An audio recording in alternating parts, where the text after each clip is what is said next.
Bethel Clouds TV, empowering lives.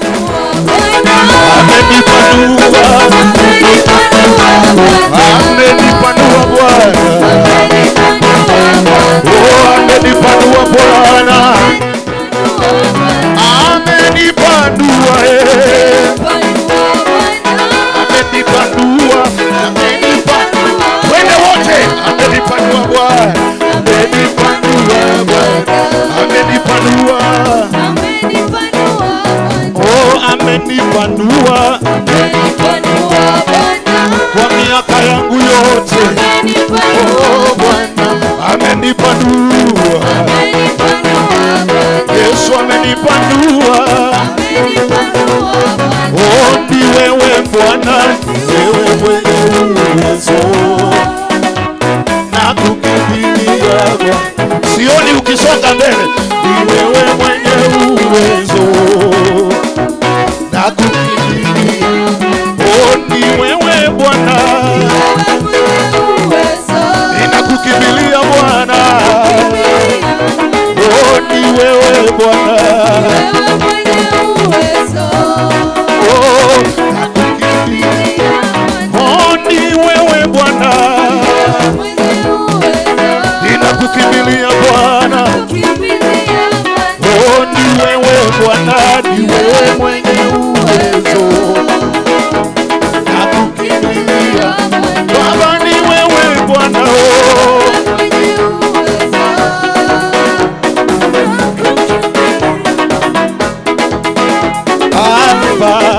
Omega, you are worthy of my praises today. Alpha, Omega, sing Alpha and Omega, Alpha, Omega, you are worthy of my praises. Sing Alpha and Omega, Alpha, Omega, you are worthy of my praises. Sing Alpha and Omega, Alpha, Omega, you are worthy of my praises. Receive my praise, O Lord. Receive my praise, O Lord. Receive my praise, O Lord. Blessings and honor, blessings and honor, we give unto you. Oh, receive my praise. Receive my praise. Blessings and honor.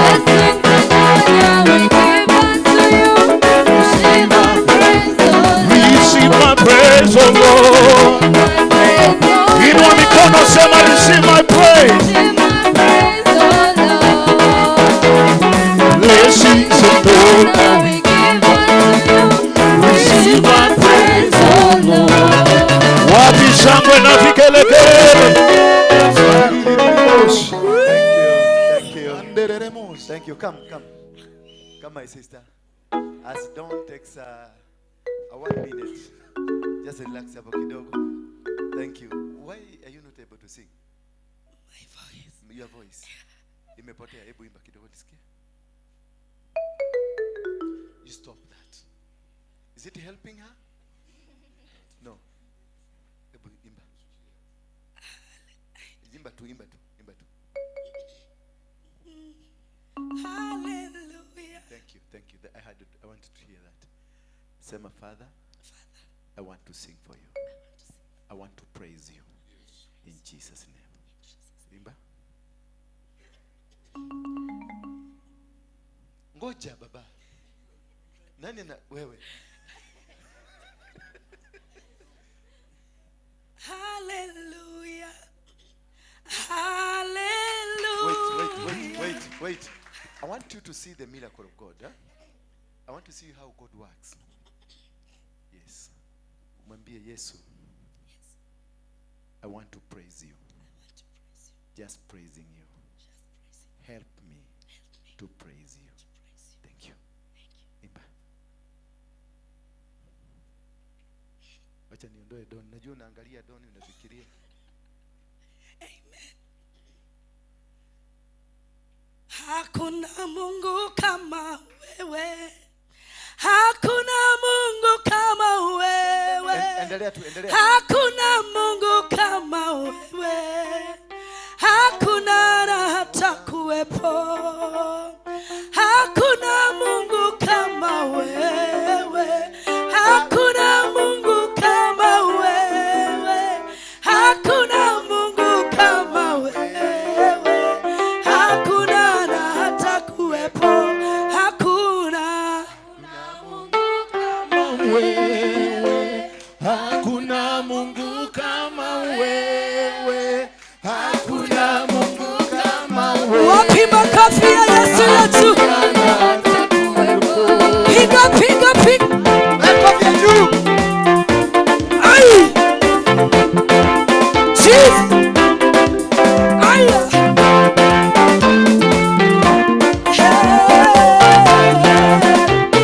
Hey, hakuna Mungu kama wewe.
nitavalishwa taji. Oh, nikimaliza kazi nitavalishwa taji. Nikimaliza kazi nitavalishwa taji. Oh, nikimaliza kuimba nitavalishwa taji. Nikimaliza kazi nitavalishwa taji. Nikimaliza kazi nitavalishwa taji. Nikimaliza kuimba nitavalishwa taji. Nikimaliza kazi nitavalishwa taji.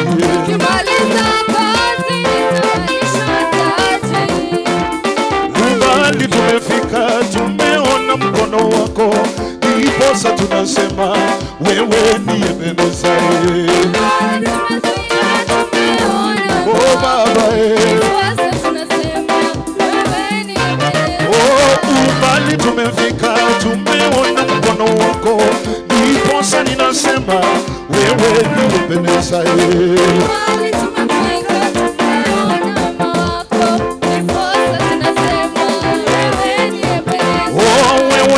Ebeneza, wewe ni Ebeneza, wewe ni Ebeneza, wewe ni Ebeneza.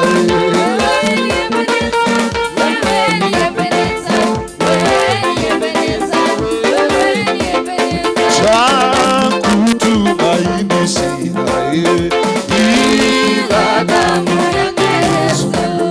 Sina wema wa kutosha,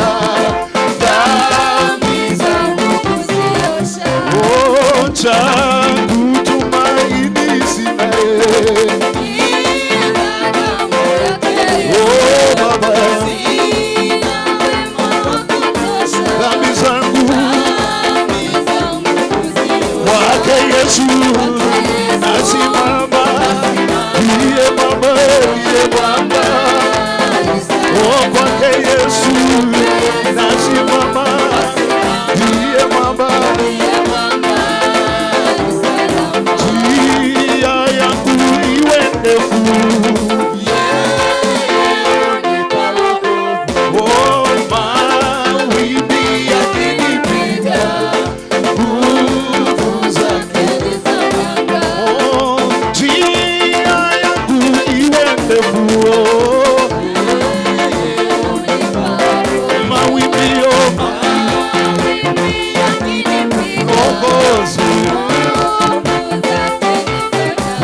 Yesu nasimama.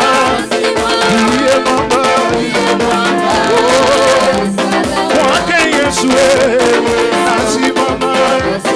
Ndiye Baba,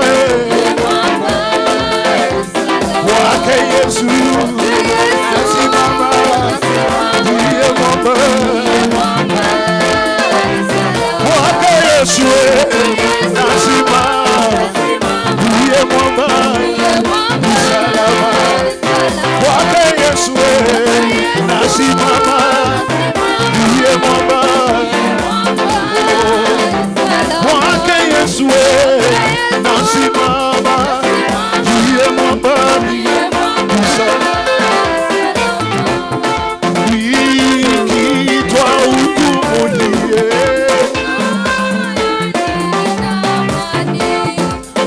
mawimbi yakinipiga,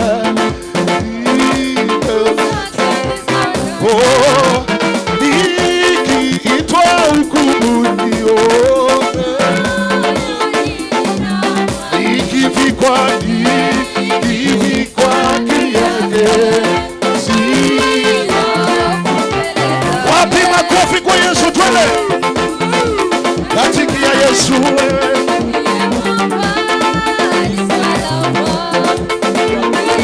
Piga makofi kwake Yesu nasimama. Ndiye Baba, kwake Yesu nasimama.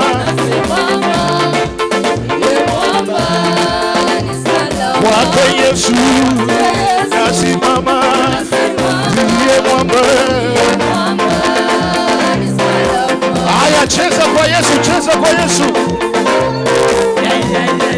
Cheza kwa Yesu, cheza kwa Yesu, cheza. Cheza kwa Yesu, cheza.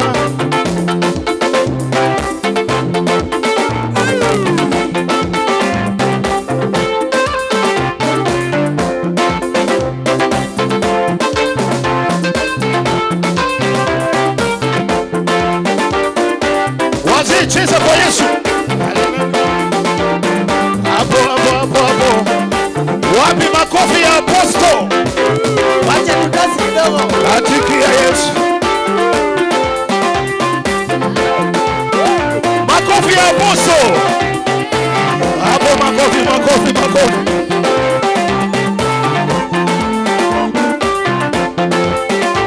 Katika kwa Yesu, katika kwa Yesu, katika kwa Yesu, katika. Si niliwaambia anajua kucheza. Ndio hiyo sasa. Tenda kazi. Hapo sasa baba.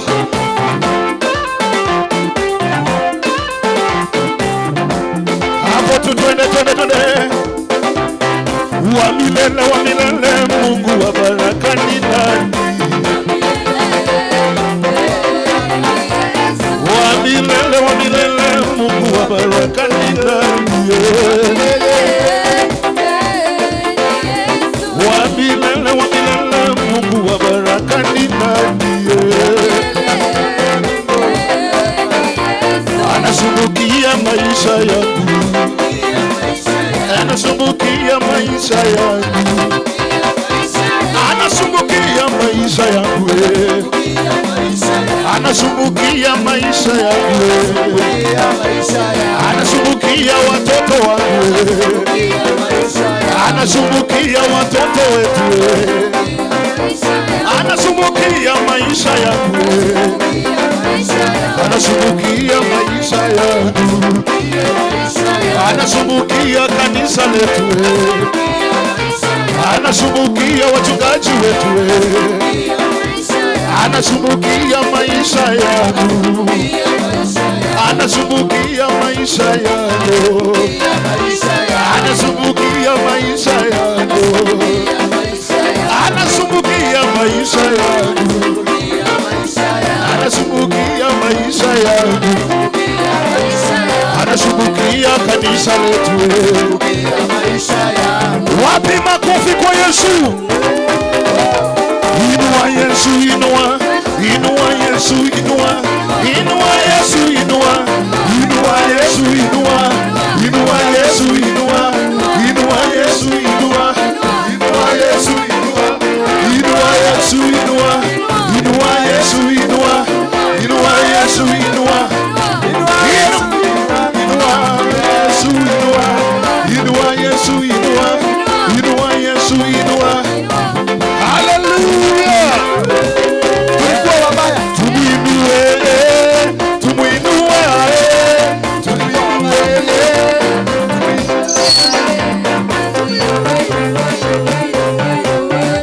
Yesu ni Bwana. Angalia huku kila mtu basi twende. Tumuinue. Tumuinue. Tumuinue. Tumuinue. Inua, inua, inua, inua, inua.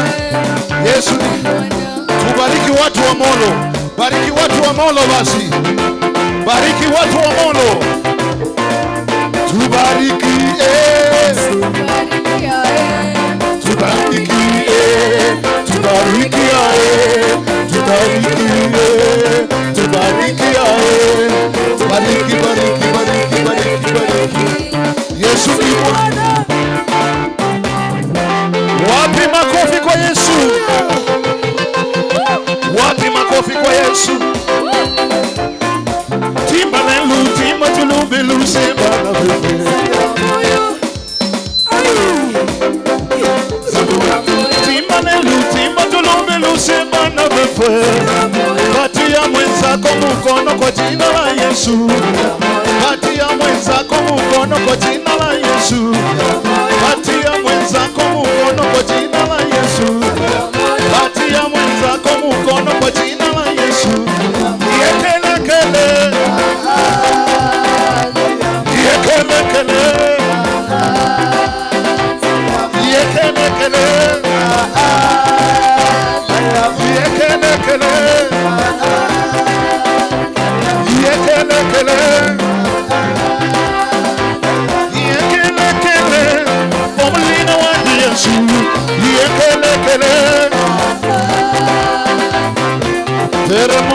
Teremuka chini pole pole tu.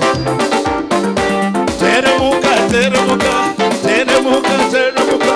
Teremuka na Yesu asikuponyoke. Umushike mkono. Tembea na Yesu. Wewe teremuka, twende, twende. Hapo tu. Teremuka, teremuka, teremuka na Yesu asikuponyoke. Umushike mkono. Umjambe na Yesu. Teremuka, teremuka, teremuka, teremuka. Haya, panda pole pole. Panda juu. Kaiwa kwa ye.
Makofi kwa Yesu. Makofi. Thank you Jesus. Hai. Sema. Sasa unakaa chini. Nani amekupatia? Nani amekupatia ruhusa? Ai. Zimeni microphone zenu, tumetosheka nazo. Sema ai. Bado hujasema. Hiyo ndio hiyo kutosikia ndio kisifanye uanguke mtihani. Sema ai. Pigia Yesu makofi tena. Thank you. You may be seated. You may be seated. The grace is sufficient. Nani amekaa hapa? Tulisema ukiingia kanisani uone kiti iko mbele yako. Si ya kuwekewa leso. Ilinunulia watu wakae.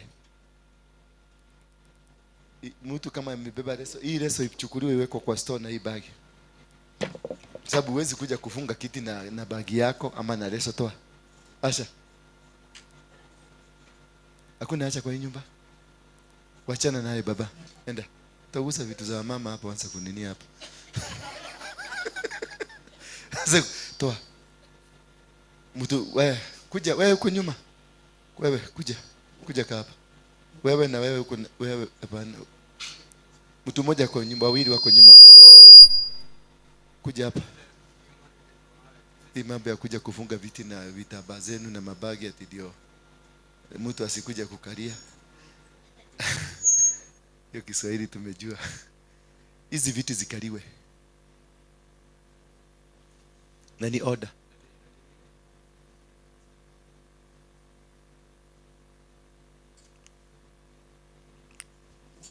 Kaeni hapa hata nyinyi. Msikie utamu. Kama kuna kiti iko mbele yako na ukae nyuma ya hiyo kiti, nitakutoa nje. Hiyo ndio sheria ya hapa. Inakuwa gumu, complicated. We are just complicated. We are not very good people. Simu nani? Balance hapo, alafu hii ukuje uweke vizuri. Kuja uweke vizuri hapa.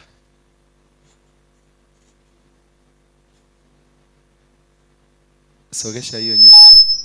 Ndio hii ipate nafasi hapo. Sogeza hiyo nyuma. Uko. Kaliko hiyo nini? Karibu na hiyo. Angalia. Uko mbele ya hiyo tu. Yes, good. Now you are becoming a good student. Geuza mbele. Iangalie huko kwa watu. Si unaona umeanza kuwa mtoto mzuri? Alafu umeizima. Ule amezima. Huko. Zimeanza kufanya kazi. Mwambie ongeze volume. Tengeneza vizuri na balance vizuri. Tunajua unajifundisha, lakini umekaa hapa karibu miezi 8. Bado tunakuko class 1. Nani anaweza kutaka nimpeleke shule asome kazi ya sound engineering? Sound. Ina mkono wako juu. Simama juu. Unataka sound. Hii sound itakiwa mama wazee kama wewe.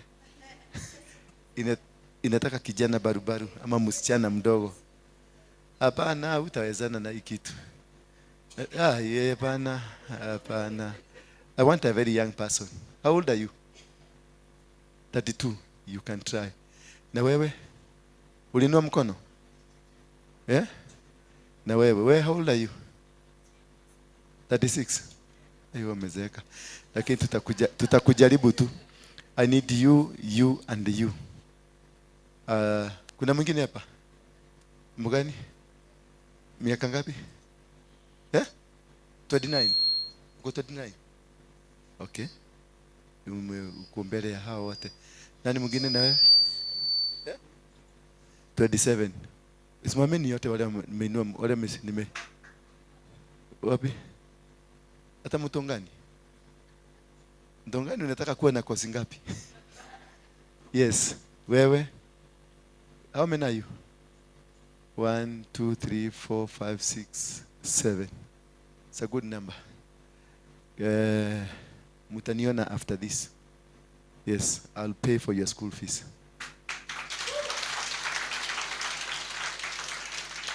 Najua kwa nini nimekukataa sasa. Utapikia watoto wangapi, saa ngapi na ukuje kufanya hiyo kazi.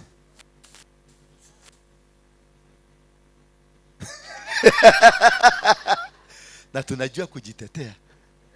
Tunajua kujitetea. Bwana asifiwe sana. Wacha nifanye na wao. Ndio ni wa train. Tukue na sound system crew kama timu kadhaa. Because from next week, I think tunaenda Nairobi tour. We are going for a Nairobi tour. Sema Nairobi tour. Na tunaanzia Kibera line 7.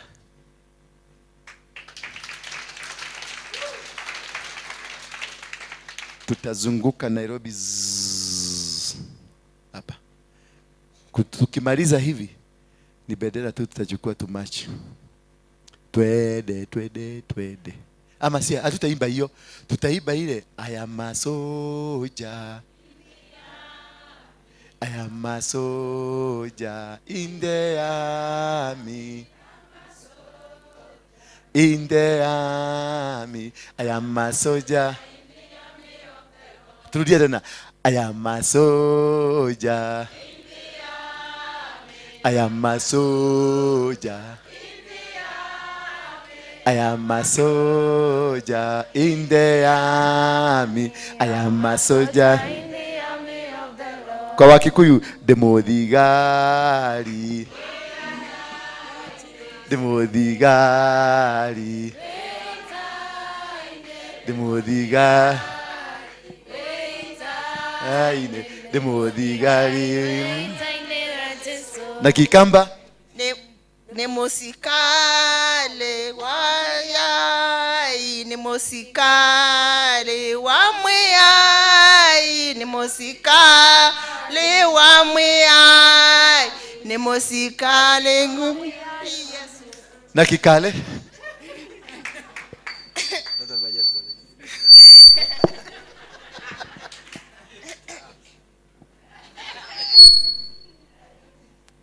Mukisi in the house? Momero?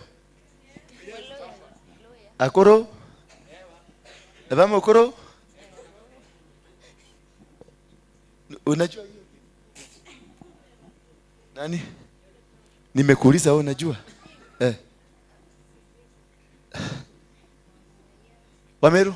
Ameru in the house? Amuranga in the house? Oh, Ameru in the house here.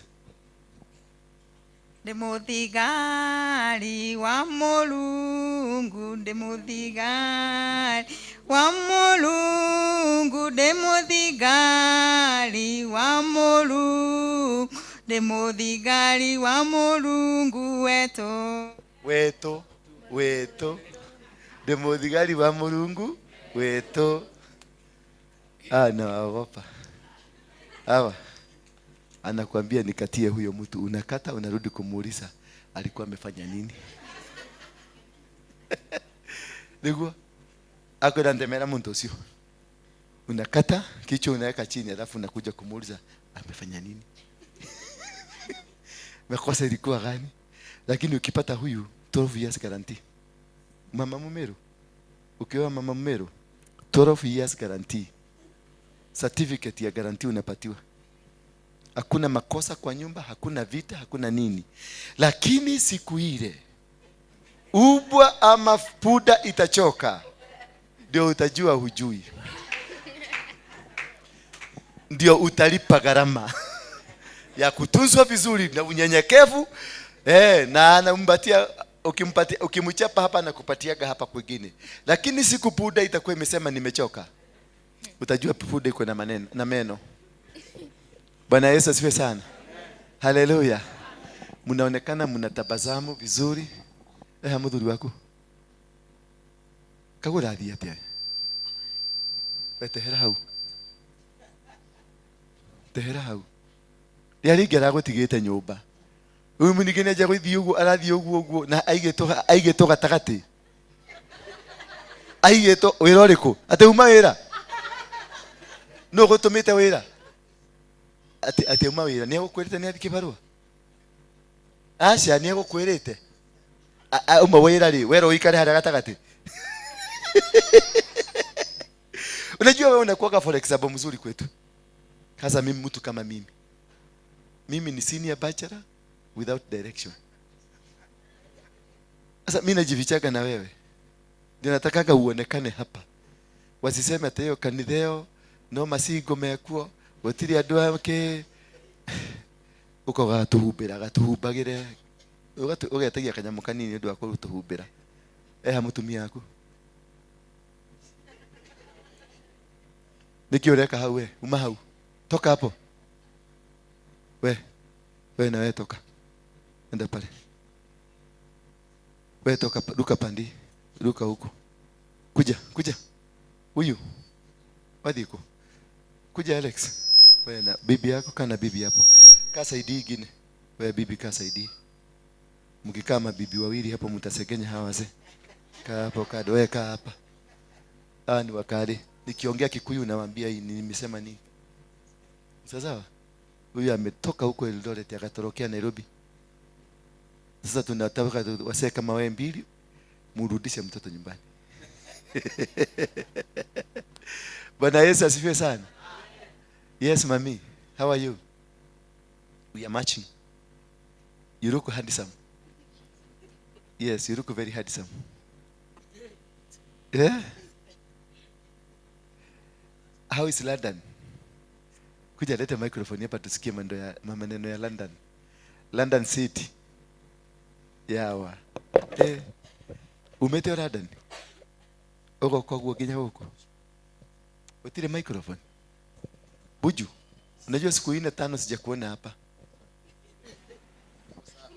Uko sawa? Umekunywa tu maji moto? Hebu salimia watu wa Mungu. Hujakunywa maji moto? Sawa. Habari zenu? Okay. Tunasemanga Bwana asifiwe. Okay. Okay, praise the Lord. Amen. Jadi na kikuyukana. Ana kerubwa eda. Okay. My name is Florence Washko Murithi, born in Nyeri, but I reside in London. Na nimekuja hapa just to celebrate the Lord with you. And so I thank Apostle, the elders, members of this church, the visiting pastors, for welcoming me so much, especially last Sunday. Thank you so much. Na mmesalimiwa sana from my Hope Church in London. Wanawaombea and they love you so much. Yes. So when do you want us to go to London? Anytime you're welcome. Anytime we can go to London. Yeah, some of them are watching right now. So they are I just watching? want to say those that are watching right now, so they are watching live, you? Yes, they are. You, look her. Look. So Vondel and everyone that is watching, I'm talk, right here. Talk to them. They are watching you live. And I just want to say that they are good crowd, that they love the Lord. The atmosphere here, it's great. They love the Lord with everything that they have. Apostle is great. You can see the evidence of the Lord in his life. Jesus is clearly being preached. He's being seen. He's being revealed. Clearly, he is awesome. He has been mighty. He is great. There is nothing else that is being preached here. Everyone that comes here is being pointed at the Jesus that is alive today. So continue watching. Continue just liking and even subscribing if you want to. But as long as I'm here, I'll be here. So you have every reason to tune in and to worship the people of the Lord. Asanteni sana. Tuseme tu ukweli. Tuseme ukweli. Mwenye amesikia hiyo Kisugu vizuri 100% inua mkono juu.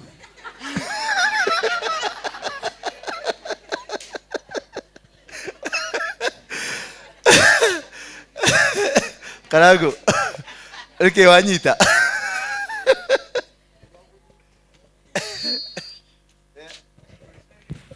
Yamusana. Hakuna kitu mzee ameshika.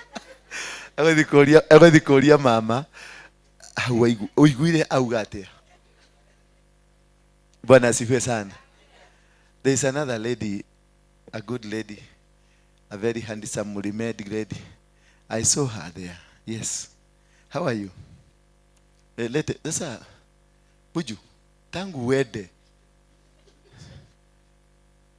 Monica, no muhere mama hiyo. Yeah? No, please don't. Usimpatie maji moto. Huyu mkijana alikuwa na kunywanga dawa ile inaitangwa kichuri. Simama tu hapo. He's my very good friend. He's my trustee in this church. Kama kuna mtu nimeamini 100% kwa kanisa yangu ni huyu. Lakini alikuwa mwizi wa bunduki huyu. Kama ushai haijakiwa kwa gari ni huyu. Bwana Yesu asifiwe sana. Huyu anatoanishanga AK47 kama amefunga macho, anaweka parts kando kando tena anazirudisha hivi. Zote kama amefunga macho. This gentleman you're seeing. Si mtoto. Lakini alikuwa anakunywa dawa inaitwa kichuri. Kichuri ni class moja na cocaine. But ukiguza kichuri hauhitaji kunywa mara mingi. You only need hot water ama kitu moto inafufuka. Sasa mnaweza kuwa mko na yeye na 100% unajua hajaguza kitu, hajatoka, hajaenda mahali, lakini ile kikombe ya maji alikunywa moto. Unaona mtu anakaa Siku moja tulienda na yeye kwangu. Nikaambia waboi wangu nikamwambia simwekee hao chai. Sasa mimi sikukumbuka niwaambie huyu ahea kutoka chai kahehu. Umeta friji.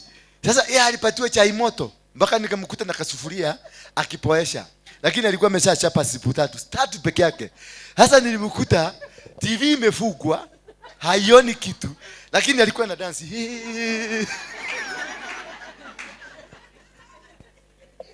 Nikamuuliza nini Buju, akaniambia wale wako huko ndani. Kumbe pale unaona pale aliacha kichuri. Hapo ndio aliachia katuni ikicheza. Sasa inamrudishaga ikikuwa moto, ikiangusha kila kitu. Anaanza gia hapo. Pale aliwachia hata kama ni miaka 20.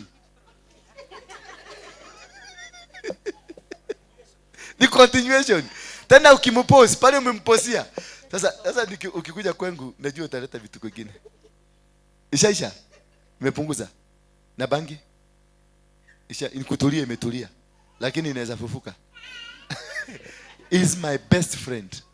My best friend. Say my best friend. This man, I love him. He's my brother. Nampenda sana. He has come from far. Alikuwa na rasta nywele 3. Nywele yake ni ile ngumu kama ya fuko. So alikuwa na divorce kukua. Ulikuwa na miaka ngapi buju? Ile kadatu rasta ulikuwa natu hapa. Miaka 8, lakini kametoshana hivi. Alafu nikaredi ni kama hii ya mama amepaka hapa, hii kitu yake amepaka. Sasa imekaa mpaka imetani, imekaa ya red, alafu ni tutatu, twingine tota tumeaguka. Nikamwambia sisi hatukumwambia anyoe kwa sababu kuna jamaa mwingine alimwambia anyoe, akamwangalia vibaya, nikaona huyu jamaa anaweza kutuendea buduki. Sasa asubuhi moja kama yule mnabii tulikuwa naye asubuhi hapa. Asubuhi moja nikaona kijana anaigia, nikamwambia teremka huko chini ndio kuna mafundi. Kwa sababu nilikuwa nimesema niitie buju. Sasa alipoingia nikamwangalia, nikamwambia teremka huko chini, mafundi wako huko chini. Akaniambia nasikia umeniita. Nikamwambia niitie buju. Akaniambia si ni mimi. Kuangalia vizuri nikaona. Kwa sababu nilikuwa nimemzoea na tunywele tutatu tule tunakaa tu Hare Krishna. Unajua wale watu Hare Krishna. Akibuji si tumetoka Bali. Na tunaenda Bali. Mpigieni buju makofi mami. Yes mami. Bwana Yesu asifiwe. Praise God. Kwa majina naitwa Terry Waithera. Nimeokoka, Yesu ni Bwana.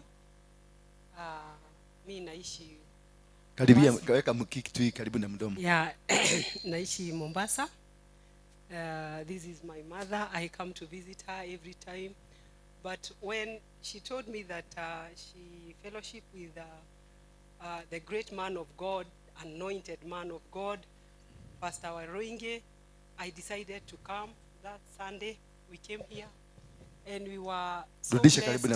We were so blessed, and God is really doing something in this church, and he is impacting so many lives. Mungu anabadilisha maisha mengi hapa. Na kitu moja tu ningetaka kusema ni kwamba the last time I was here tuliona pastor, tukaenda kwa ofisi yake. Sijamuona, kuna kitu nitamwambia, lakini nitawaambia kuna kitu alinena juu yangu, na hata kufika tu Mombasa hivi ili happen the following day. Bwana asifiwe sana. You people chota wekelea hapa. You people, you don't know what you have. You don't know what you have. Every time I'm here, in fact I came for funeral. My cousin alilose mtoto wake, akafanywa operation akakufa. Nikakuja funeral, so nikasema nitakuja kwa Madhe. We buried him on Friday, so nika decide to come here to visit her, na ndio pia nikuje ni fellowship. Lakini in the morning I was feeling so tired, nikasema sasa kweli mimi nitaenda kanisa, lakini nikasikia ule msukumo, nika imagine ile kitu ni talaka, na ni kweli nimeona mkono wa Mungu, na nyinyi mnafaa mjue ile kitu Mungu amewapatia. Bwana Yesu asifiwe. Na muendelee kuombea the great man of God. Muendelee kumuombea na muendelee kusimama na yeye. Muendelee kumuombea na kusimama pamoja na yeye. Bwana asifiwe sana na Bwana awabariki. Asante. Asante sana. God bless you. Mungu akubariki sana. Thank you for those who are watching us, whatever the medium that is you using to watch us.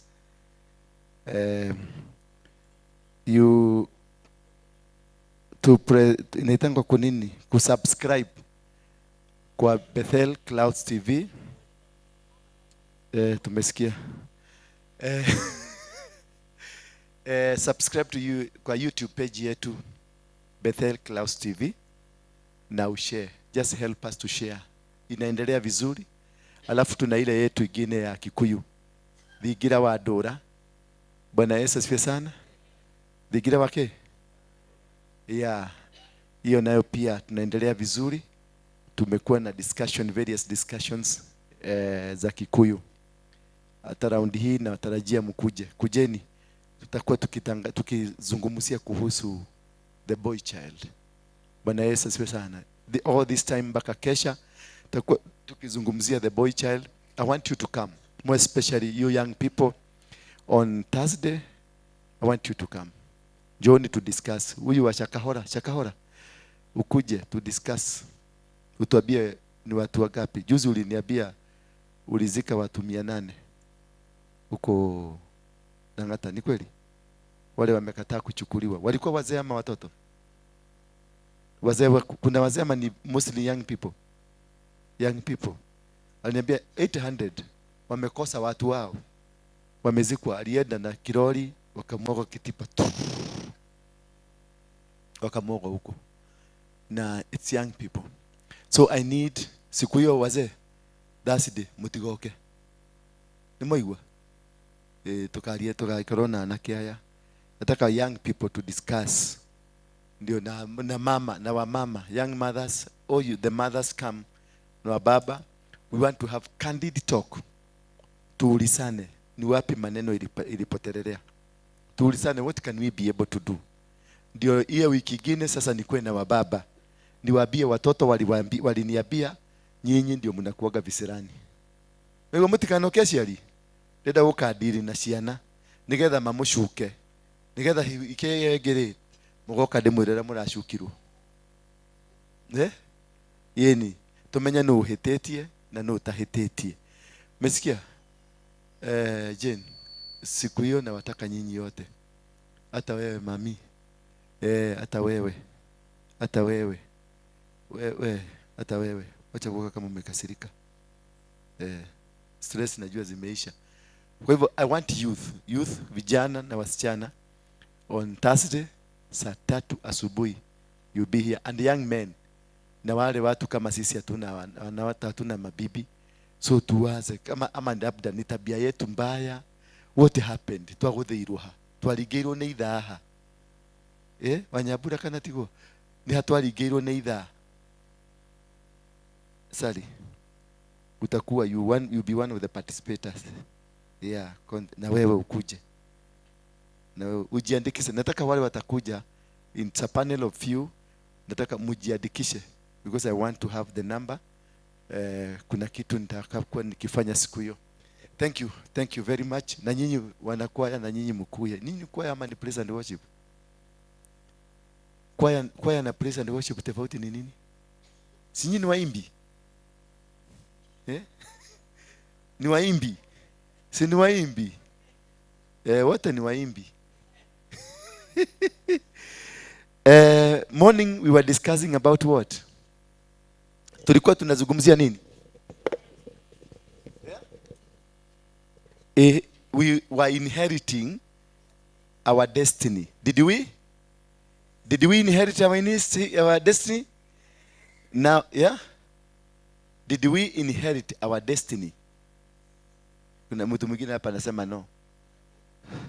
Kweli kirasi ndio maana nakutaka mwalimu ni mmoja, kirasi ni moja, viti ni the same, lakini kuna namba 1 kuna namba last. Nataka hii ikuwe mzuri hii. Ukuje utengeneze hii. Wacha toka hapo kuja sikiza hapa. Toka hapo kwanza kuja. Wewe nitakufundisha na vita mingi sana. Aka kingine ni mtu mwingine wa bagi huyu. Tengeneza umeteremsha already huko, utasikia nini?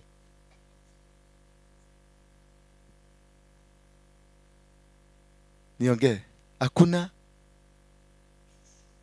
Sasa ajaguza kitu nimeona akiguza. Sasa hii effect ya bangi. Sasa nitafanyaje? Mungu amenipatia hawa watu. Aliniambia nimekuitia hawa.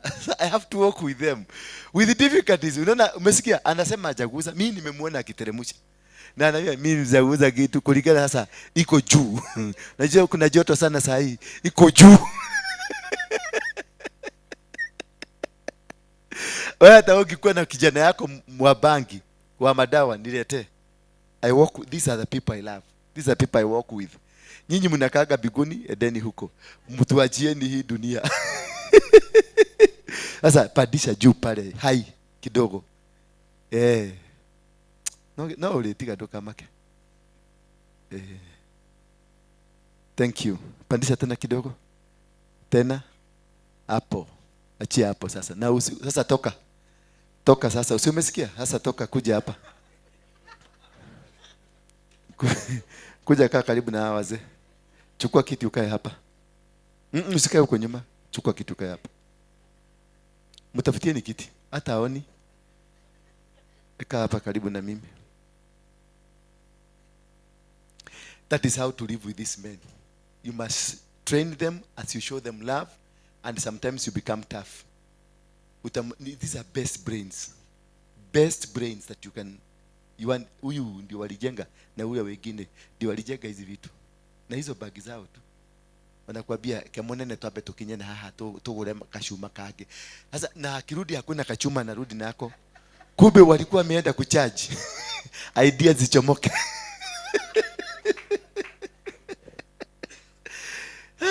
Kweli. Hii kazi Mungu alinipatia ni mzuri, ni mzito, but it's very sweet. And I've seen. Genda Molo ujiangalilie. Molo. Vijana wale waliokoka. Kila siku wanapiga simu. Kwa mama Karanja. Kila siku wanakupigia simu. Mtakuja lini? You see the urge. Ni wavutaji wa bagi. Maadhe. Mnakaa mkweli. Yani you feel the greatness of God. Mwende huko Tuesday. Hiyo tufanye kazi kabisa huko. Mrudi huko. Mrudi the team ile mtaona goende huko mkomboe hall tuanzishe fellowship huko. Yes, I'm going to finance it. I'm going to support everything. Hapo Molo tutakuwa na mega church.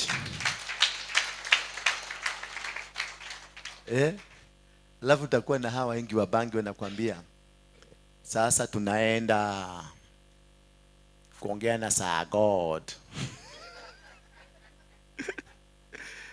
Mshai kutana na mtu wa bangi akiomba, akiambia Mungu, wewe Mungu cheza tu kaa wewe.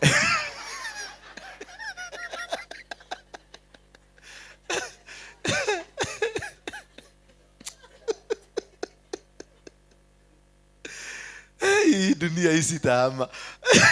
Cheza tu kaa wewe. Cheki manze.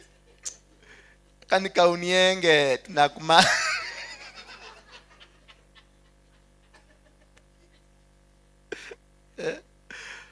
Ekile nasema romoko toko romosekata. That's wonderful. We were on inheriting. Now, once you inherit the destiny, you have the destiny. You are in the destiny. Umeikia sasa kwenye destiny yako. Now, I want you to power that destiny. Because inheriting is one. You have inherited this house. How are you going to maintain the house? You have inherited poverty. How are you going to come out of poverty? You have inherited the riches of your father. How are you going to manage? Kwa sababu baba yako alikuwa mfanyikazi, alikuwa mtu wa biashara. Alifanya kazi yake na mgani. Sasa umeachiwa. How are you going to power it? Utamanage kazi yake, itaendelea aje? Itakufa ama itaendelea? Maana kuna watu baba yao alikuwa billionaire, lakini after 2 years unatafuta hata pikipiki kwa hiyo nyumba unakosa. So we need to powering your destiny. That's our next topic today. Powering your destiny. Mainly for the newcomers, mtu ni wa kwanza kabisa kwa hii class leo. Hujakuwa. Thank you. We learn. Tunaandika notes. Ile ingine inakuaga ya mahubiri ile ya asubuhi. Inakuaga ile ya kuchagamua roho, kukwambia gari inakuja. Hallelujah. Kama tawaya iko hapo juu, kuna moto inalete power. inaleta anointing. Sasa hii ninataka kukufundisha jinsi ya hiyo power inakuja. Nataka kukudiscourage kidogo tu. Nikwambie hakuna gari imeachwa kwa barabara. Ndio nikwambie kuna gari hapo. Hakuna gari. Na hakuna shamba haina title, zote zina title. Ni utafute pesa uende ununue. Lakini Mungu alisema kuna shamba.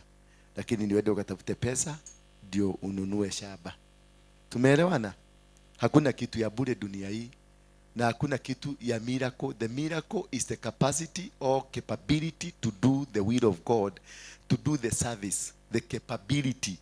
The miracle ni mimi nikutabirie utakuwa na gari. Now the miracle ni uende utafute kazi, uajiriwe ndio ununue gari. That is now the capability to go to that destiny. It is what we call a miracle. The miracle is not the destiny. It is the process that you use. Hiyo process ya kujua ni utumie akili yako, utafute pesa, ulime, ndio utengeneze pesa, utafute ulime shamba, uende uvune, uuze. The capability to invest, the capability to wait for 6 months, the capability to wait for 5 years, the capability to wait for 10 years, the capability to sow a seed. That is what we call a miracle. Miracle sio ati ni kitu kitaaguka manna from heaven. Manna ziliisha na Musa. Sema ziliisha na Musa. We must work. Sema we must. There is nothing will come from like manna from heaven. It has to come. Yes, God will bless the work of your hand. God will bless whatever that you do. That so that once he blesses, he will manifest in the blessings. Bwana asifiwe sana. It is the manifestation of God in that blessing that will cause something to happen. Jacob worked for 14 years to get a wife. He worked to get what? Did he get wives or he got a wife? He got? No. He got a wife. The one that he worked for in the second place was a manipulation from Laban. It was not his desire. His desire was the first woman. So he was forced to work for another 7 years so that he can get what? A wife. Hello? Did you get me? Did you get me? Yule ambaye alifanyia miaka 7 ya kwanza, huyo ndio alikuwa mke wake. Huyu mwingine alilazimishwa. Sijui kama mnaelewa? Huyu mwingine alilazimishwa.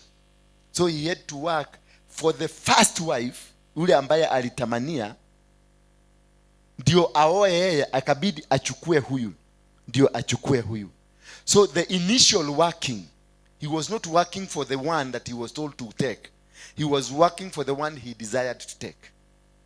So he said, I cannot get two, but I must get what I wanted. Sijui kama mnielewa. So he didn't work for that wife he was told to work for. His heart was not for her. His heart was for the one alianzia kufanyia kazi. Lakini kwa sababu alimpenda sana na akaambiwa huyu hawezi kuenda kabla huyu aende, ikabidi tu afanye, lakini si kwa huyu wa pili, ni kwa sababu ya yule alipenda. So he worked for a wife. He worked for what? A wife. Only that alibeba na mzigo ingine. Aliogezewa mzigo. Bwana Yesu asifiwe sana. So when you are doing anything, wakati unafanya jambo lolote, angalia kama hilo jambo unanifanya kwa sababu ndio ilikuwa initial thought ama it came secondary. If it came secondary, that thing is not yours. It is an imagination of which that was meant to be yours. The idea that comes from God comes first. The second idea comes from the devil. Kama ile the first thought, ile umeanza kufikiria sasa, ile umesikia ninunue kiberiti, the first thought comes from God. But the one that tells you wacha kiberiti ende kaobe moto kwa neighbor, huyo ni shetani. Bwana Yesu asifiwe sana. So how do we power our destiny? We power our destiny by understanding lazima uelewe destiny yako ni nini na imetoka wapi. Is it by inheriting? Like now we have two types of anointing. We have two types of anointing. One anointing, it is inborn anointing. Jeremiah 1 verse 4, before you were born, I knew you. And number two, we have Elijah anointing. Elisha anointing. Elisha anointing, he tapped the anointing from Elijah. Kama sasa kuna wao ambao tunafanya kazi na wao hapa, there are people who are going to tap the anointing from me. Bwana Yesu asifiwe sana. There are people who are going to tap it from me as long as they walk with me with faithfulness. You are going to get what I have. It is going to be shared. Moses aliambiwa atafute watu ambao watafanya kazi na wao. Na alipowapata, then the Spirit of God ilitoka kutoka kwa Musa ikaenda kwa wao, wakagawiwa. Something was shared to them. It was given. Yesu alikuwa na the 12 nini? Disciples. They got it from Jesus. But Jesus had the original version. Tapping, you don't have the original version. You have a tapped anointing from me to you. And there is that anointing of Jeremiah 1 verse 4. Not everybody belongs to Jeremiah 1 verse 4. Jeremiah 1 verse 4 belongs to those who are selected by God even before they were born. But there are those who will walk with me and tap the anointing in me. Meaning, ukikaa na mimi, utatembelea kwenye grace yangu.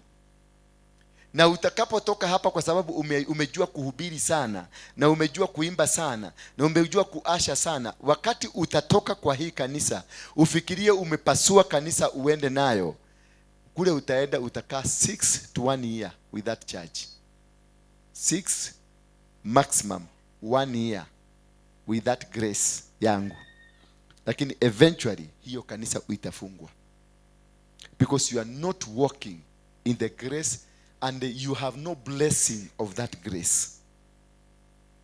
But if you are yourself, umeanzisha kanisa venye mimi nimeanzisha, I only need a fatherly covering, not an anointing from Bishop Harrison Nganga. Bishop Harrison Nganga gives me a fatherly covering, but I got the anointing. Bwana Yesu asifiwe sana. So I'll be able to power my anointing alone, but I need him to cover me as a spiritual father. Did you get me? So that's the difference. Ndio unaona kama sasa kuna Waderi huyu wa CFF Kiabu. He is a bishop but under Harrison Nganga from CFF directly under. So he excels in the anointing of Bishop Harrison Nganga. And me and William wa Nakuru, we are from him, Bishop, but we have our own ministries. All what we needed from him is a covering. Bwana Yesu asifiwe sana. So that is how you know the anointing that is directly from God and the anointing that is directly from the man of God. Mnanielewa? Anybody that comes from the tapping, you must forever live with that tapping. You must forever live in that tapping. If you walk out, it will expire. But if it is you who got your own tapping, it is you who can kill it or prosper it. Wewe mwenyewe. Lakini ile nyingine, yule mzee kama sasa yule akasirishwa na huyo Waderi saa hizi, yule akasirike, ile itazima. Anaweza kuzima yule. Mwenelewa? Ukitoka hapa nikufungulie kanisa, nikasirishwe na wewe, na ukatae kwa sababu hauendi kwa njia zile ambazo mimi nataka iende, nitafunga tapu na guhigira mita-ini.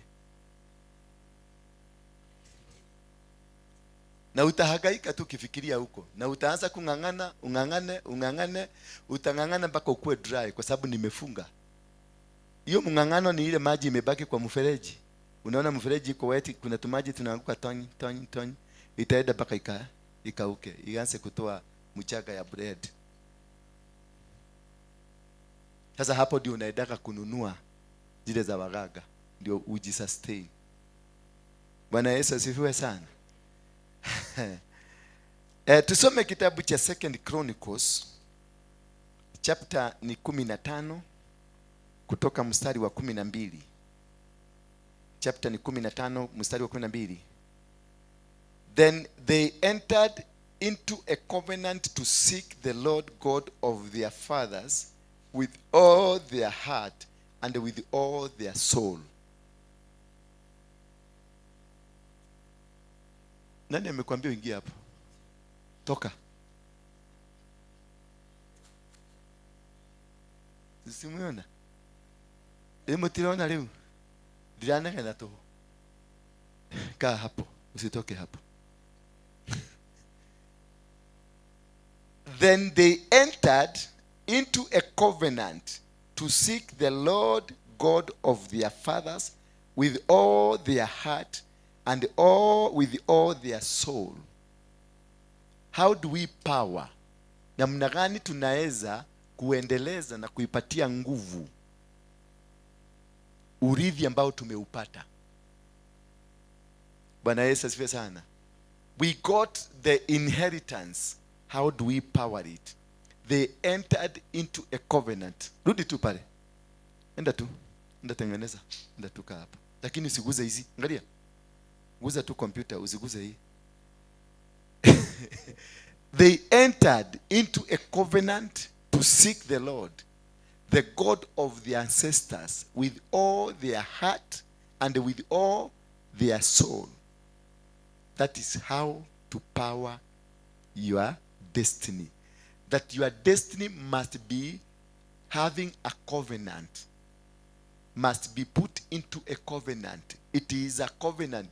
The children of Israel waliahidiwa na Mungu atawasaidia baada ya miaka 400. Mungu aliongea na Abraham na akaambia Abraham, kizazi chako kitabarikiwa kwa sababu yako. Akamwambia utakuwa mwingi kama mchanga wa baharini, na akamwambia utakuwa na wingi mkubwa zaidi kama nyota za mbinguni.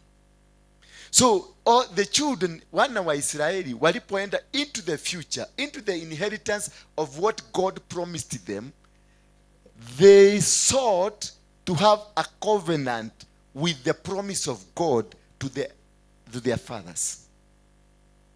Hello? Walifanya maagano na Mungu wa wazazi wao wa zamani. Walifanya maagano na kule wametoka. Walifanya na maagano na Mungu. They sought to have a covenant, to seek the Lord, a covenant that united them with God. The God of Abraham, the God of Isaac, the God of Jacob. Not the God of the present. Not the God of them now. Because them, they don't have a covenant with God. The covenant was with Abraham. Maagano na promise haikuwa ya wana wa Israeli kizazi cha siku hizo. Kilikuwa wana wa Israeli kizazi cha kwanza, kizazi cha Abraham. Ndio walikuwa na covenant. Ndio walikuwa na maagano. Mungu akamwambia kizazi chako nitatembea nacho. Kizazi chako kitaishi katika mamlaka yangu. Kizazi chako nitakipigania. Ndio wakati wa Jehoshaphat, 2 Chronicles chapter number 20. Jehoshaphat akamwambia Mungu, wakati waliambiwa kuna watu magaidi wanakuja kukupiga. Mataifa matatu makubwa wamepanga njama ya kuja kupigana na wewe. Wakati Jehoshaphat aliambiwa, alistuka, maana yeye hana maagano na Mungu. Bwana Yesu asifiwe sana. Jehoshaphat aliona ni kama kutakuwa kugumu, ni kuanyita na rege, kutakuwa kugumu. Bwana asifiwe sana. Kwa hivyo alistuka, lakini alipostuka alikumbuka mafundisho ya wazazi wao ya kwamba kunapotokea jambo kama hili tunakimbilia Mungu. Kwa hivyo aliact not because of God's knowledge. He acted on the knowledge impacted to him by the forefathers. Mafundisho. That is why mafundisho ni mazuri. That is why tuko hapa tufundishwe. Ndio ujue kunapotokea jambo fulani, what do we do? Kunapotokea tusikie magaidi wamechomokea pale, what do we do? Jehoshaphat alistuka, maana yeye ni wa kizazi hicho ambacho kimekuja kusturiwa. Lakini mara moja akakumbuka tuko na maagano. Kisha akaambia watu moja kwa moja, immediately akawaambia let's go for fasting immediately. Kila mtu afunge. Kwa sababu tumeambiwa Wamoabi na Wasia na Wamereku wanakuja, na walikuwa wakubwa, wenye nguvu na wenye silaha kali, na walikuwa wamejiandaa vizuri kutuliko. So aliposikia hivyo akajua haya mataifa ni matatu na ni mataifa makali, yatatupiga. What did he do? Akawaambia wana wa Israeli, let us go into our knees.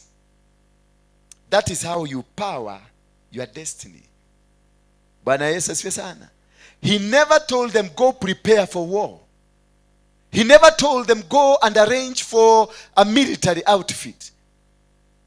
Aliwaambia let's seek God.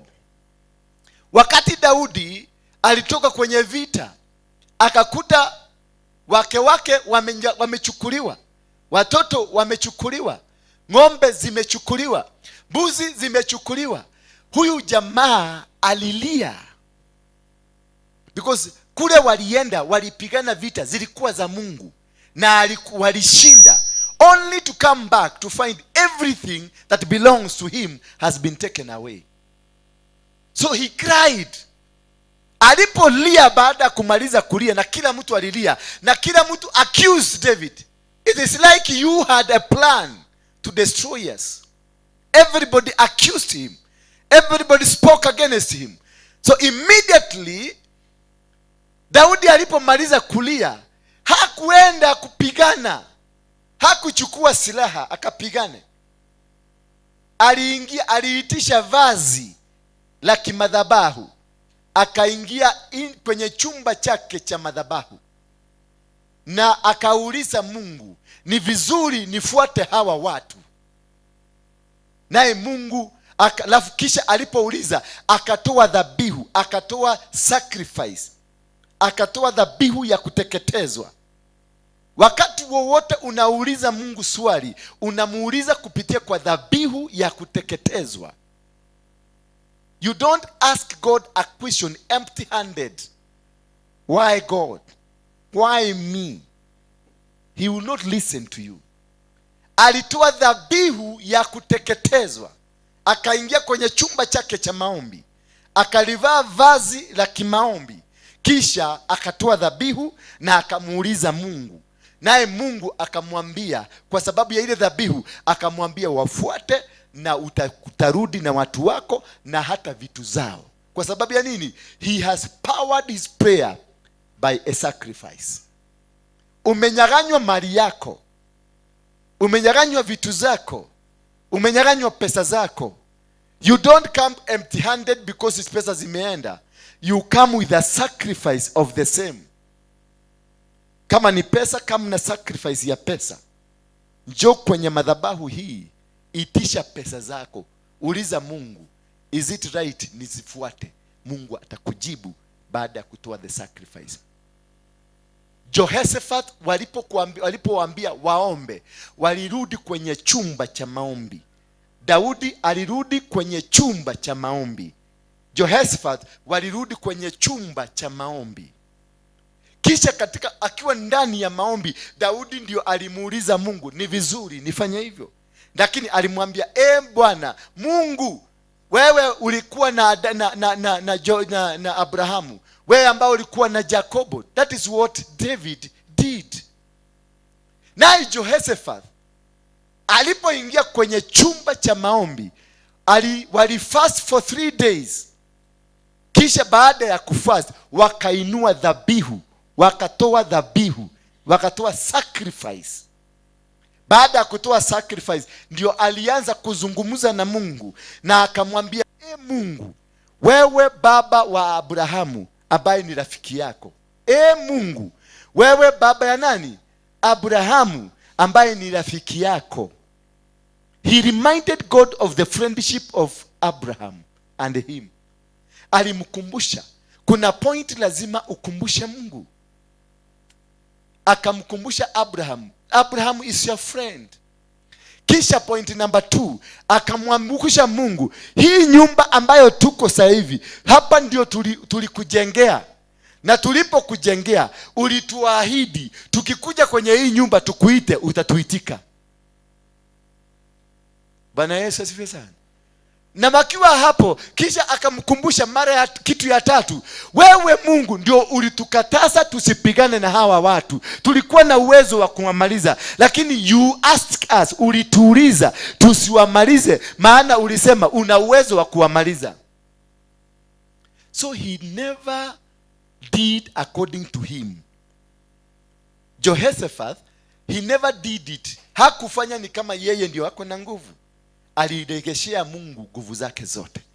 Lakini kwanza ni kupitia kwa dhabihu ndio akapata kibali cha kuongea na Mungu. Bila dhabihu hauna kibali cha kuongea na Mungu.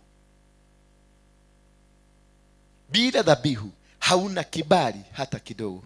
You cannot talk, hauna nguvu. Mtaongea na yeye lakini hauna nguvu.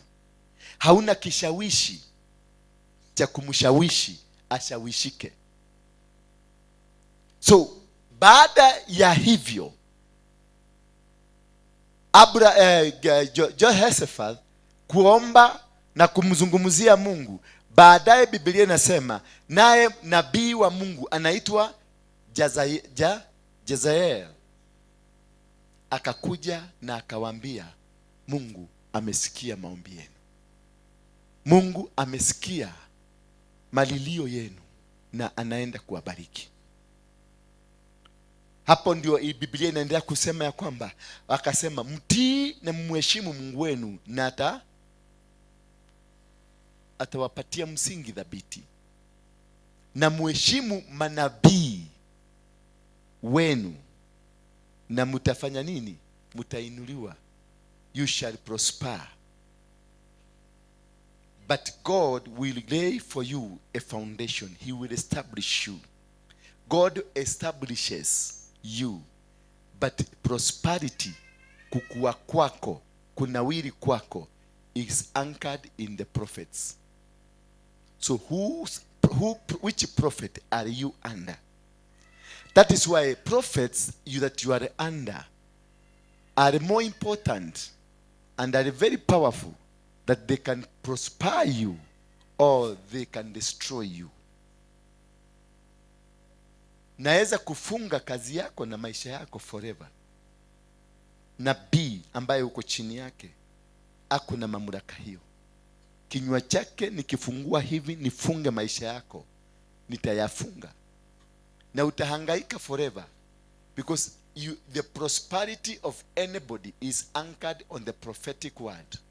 And the prophetic word is provided for by the prophets.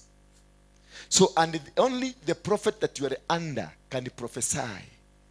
Na wale ambao wameamini maprofeti wao, either ni wa kiungu ama ni wa kishetani, they have prospered as per to the prophetic word. Ukiangalia Waislamu, they don't prosper because of Allah. They prosper because strictly they adhere to Muhammad and they adhere to his teachings, because the Quran is based on Muhammad's teachings, and they obey Muhammad more than even they obey Allah. Strictly all the teachings, the foundations, when you become strictly under the prophetic guidance, the prophetic guidance provides whatever that you want.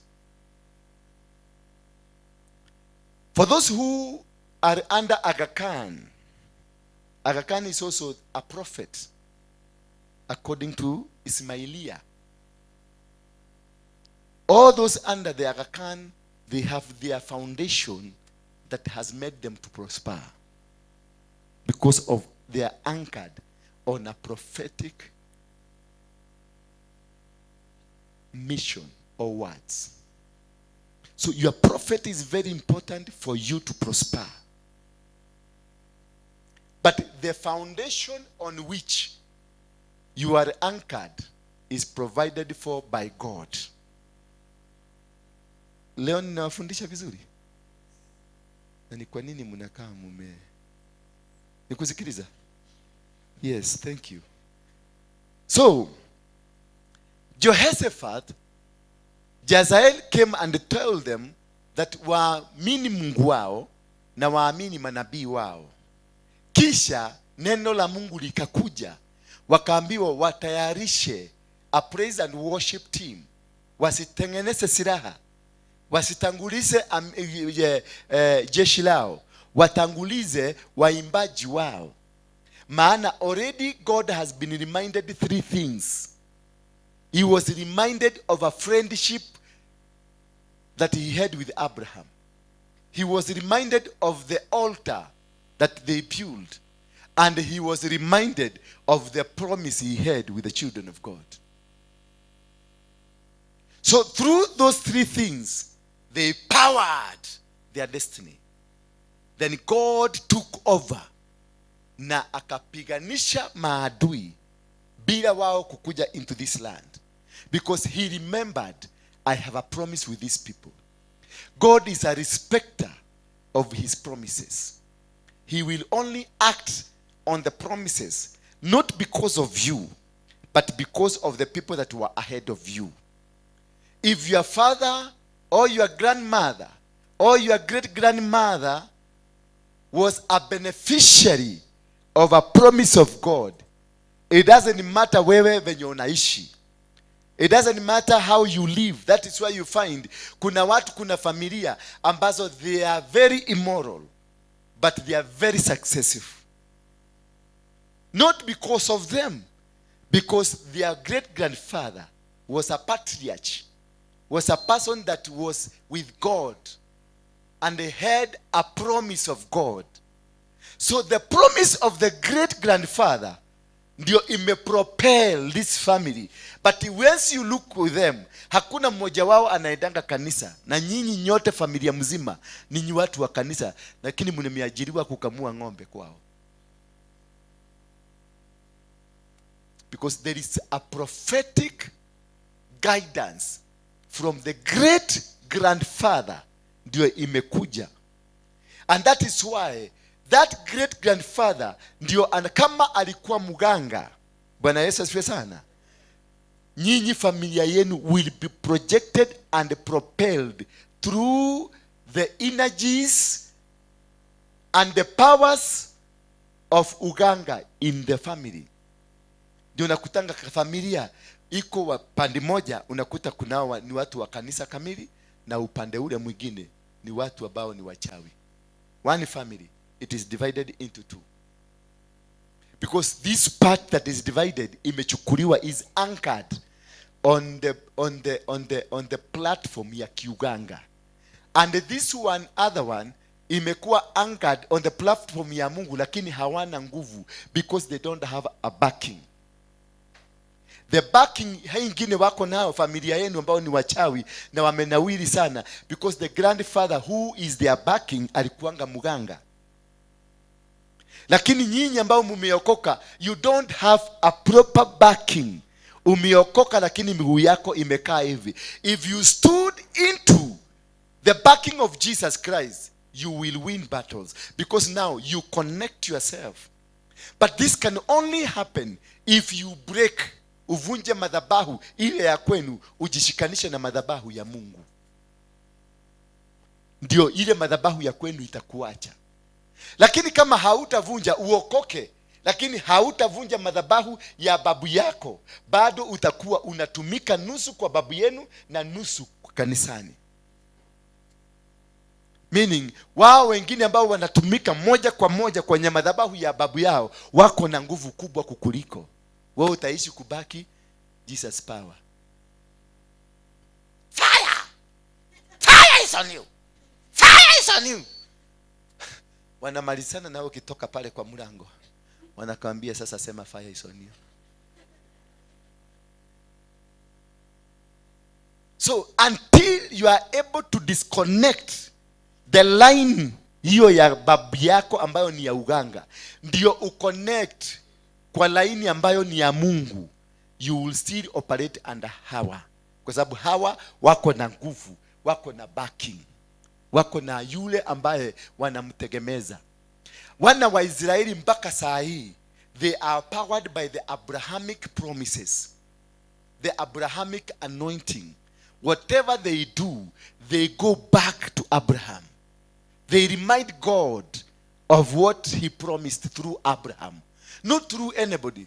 Ndio nakudaga wa Korino hapa wanasema weke hoti wa Efraimu, wa Jakofu na Isaka. Because that is the lineage that has a promise of God. But are they Israelites? By virtue of mentioning Abraham, they get the Abrahamic blessings. But they don't own the blessings. They don't have the rights to the blessings. Meaning anytime they can be deprived. Until they break every connection ambayo wako nayo wherever. Kwa sababu wao utakuta wanajipeleka, wanaitwa ni Waisraeli. Ni matuika Aisraeli, Sidonyo. No mashoka mashoka mwenoyo magashoka ugekoyo ini. Todoru shosho tori yari. Shosho kaikomire niki. Shosho wa 1919 ile gotiare kanitha. Baka 1960s hakukuwa kanisa strong. Shosho alikuwa anaendaga kwa muganga. Shosho alikuwa anaendaga kwa haragori. Nitiguo. Nimutiria miaka yo. Nimurathi yakwago. Kwe mundu tadiete kwa mundu mugo. Gotire mundu ha utadiete kwa mundu mugo. Miaka yo. Ti nyinyi watoto. Tunaongea hawa wa zamani. Those of those days. Walienda because that is the only medium walikuwa nayo. Gotiari odoge. Kuno kuo. Ithito ne maneirwo, walipatiwa vidhito. Wakakuja wakapanda kwenye mashamba zao. Walipatiwa vidhito, wakakatwa, wakachajwa, watoto wakachajwa. Walipatiwa vidhito, wakapatia ng'ombe zao. Walipatiwa vidhito, wakashika mashamba na vidhito. Nigwa shosho. Yetiguo. Nuranyi to yadeuga. Hideo dimutia hego vidhito. Hideo ya tene. Nindi noga we. Yakwenda kuruga. Adwa maumete rodiani. Adwa maumete rodiani. Ani akamara.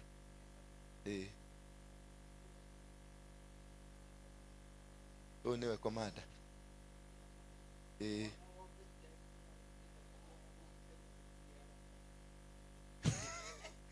Ate ugiri atia? Ate?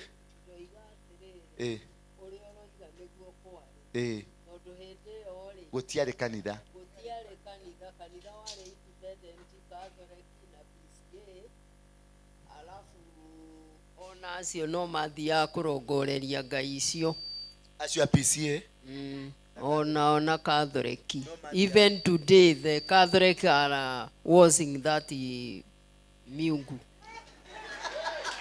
Even today the Catholic are worshiping that miungus.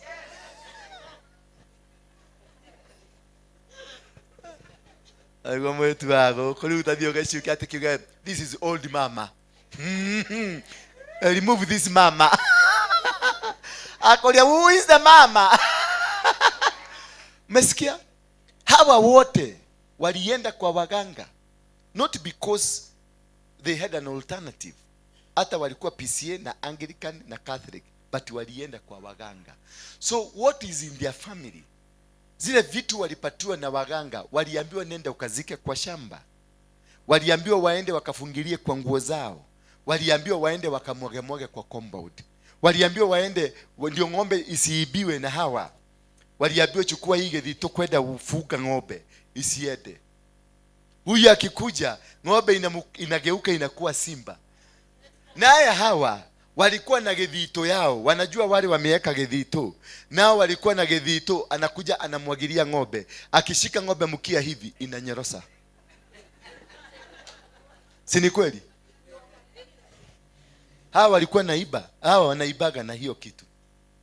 Bwana Yesu asifiwe sana. So what I'm saying here, the foundation that which you are anchored, ile foundation ambayo imekukamata, hiyo ndio inatawala mpaka wakati utajitenganishe. Kama ni ya gethito, lazima ujitenganishe na gethito ya guka.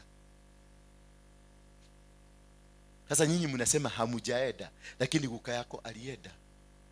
Ulikuwa kwa mudhirimo yake akienda. Sasa niambie, ulienda ama hujaenda? Yeah?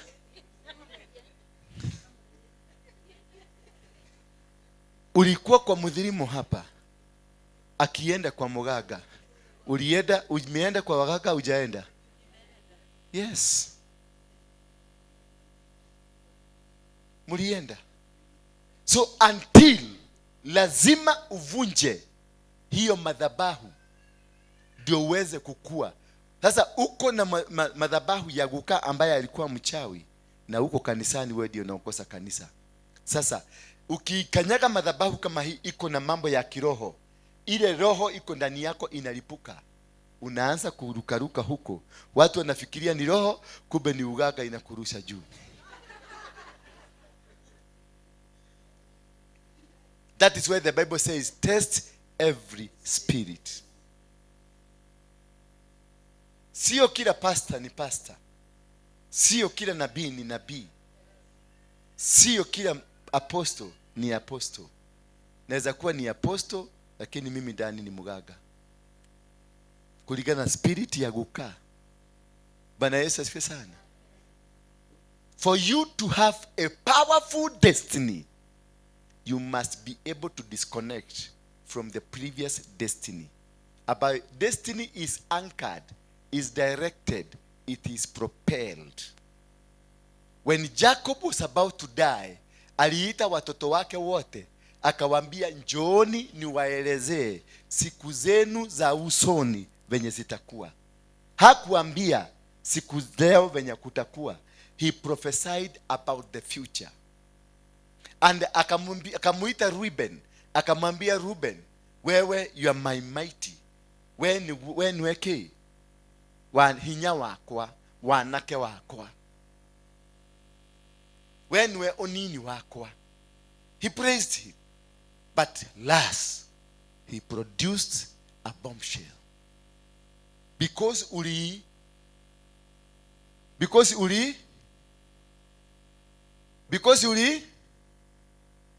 uliingia kwa kitanda changu. Na wewe, your life will be unstable. You will never succeed. He was speaking to Reuben. But the Reuben clan yote mpaka saa hii ukienda huko, they are completely unstable. The Reubenites, they have ever faced challenges. Akawaita Simon na Levi. Akawaambia Levi, kwa sababu ya hasira iliyo ndani yenu, ile mlikuwa nayo mkakatakata ng'ombe, mtaishi kwa upanga. Hayo matamushi, several hundreds of years later, it came to cost Moses. Moses came from that clan. But because of bitterness and anger, aliangusha nini? Na Kiswahili? Masani. Aliangusha agano la Mungu. He broke it because of bitterness and anger in him. And he missed Canaan. Who has the impact? Remember Moses alikuwa anaongea na Mungu hapa kwa hapa. And he had the breakthrough with God. He had everything that he needed from God. But there is a chain. There is something that kept following him that costed the relationship between him and God. God will never tell you until you go to seek. Bwana Yesu asifiwe sana. God will never reveal to you until you go to seek.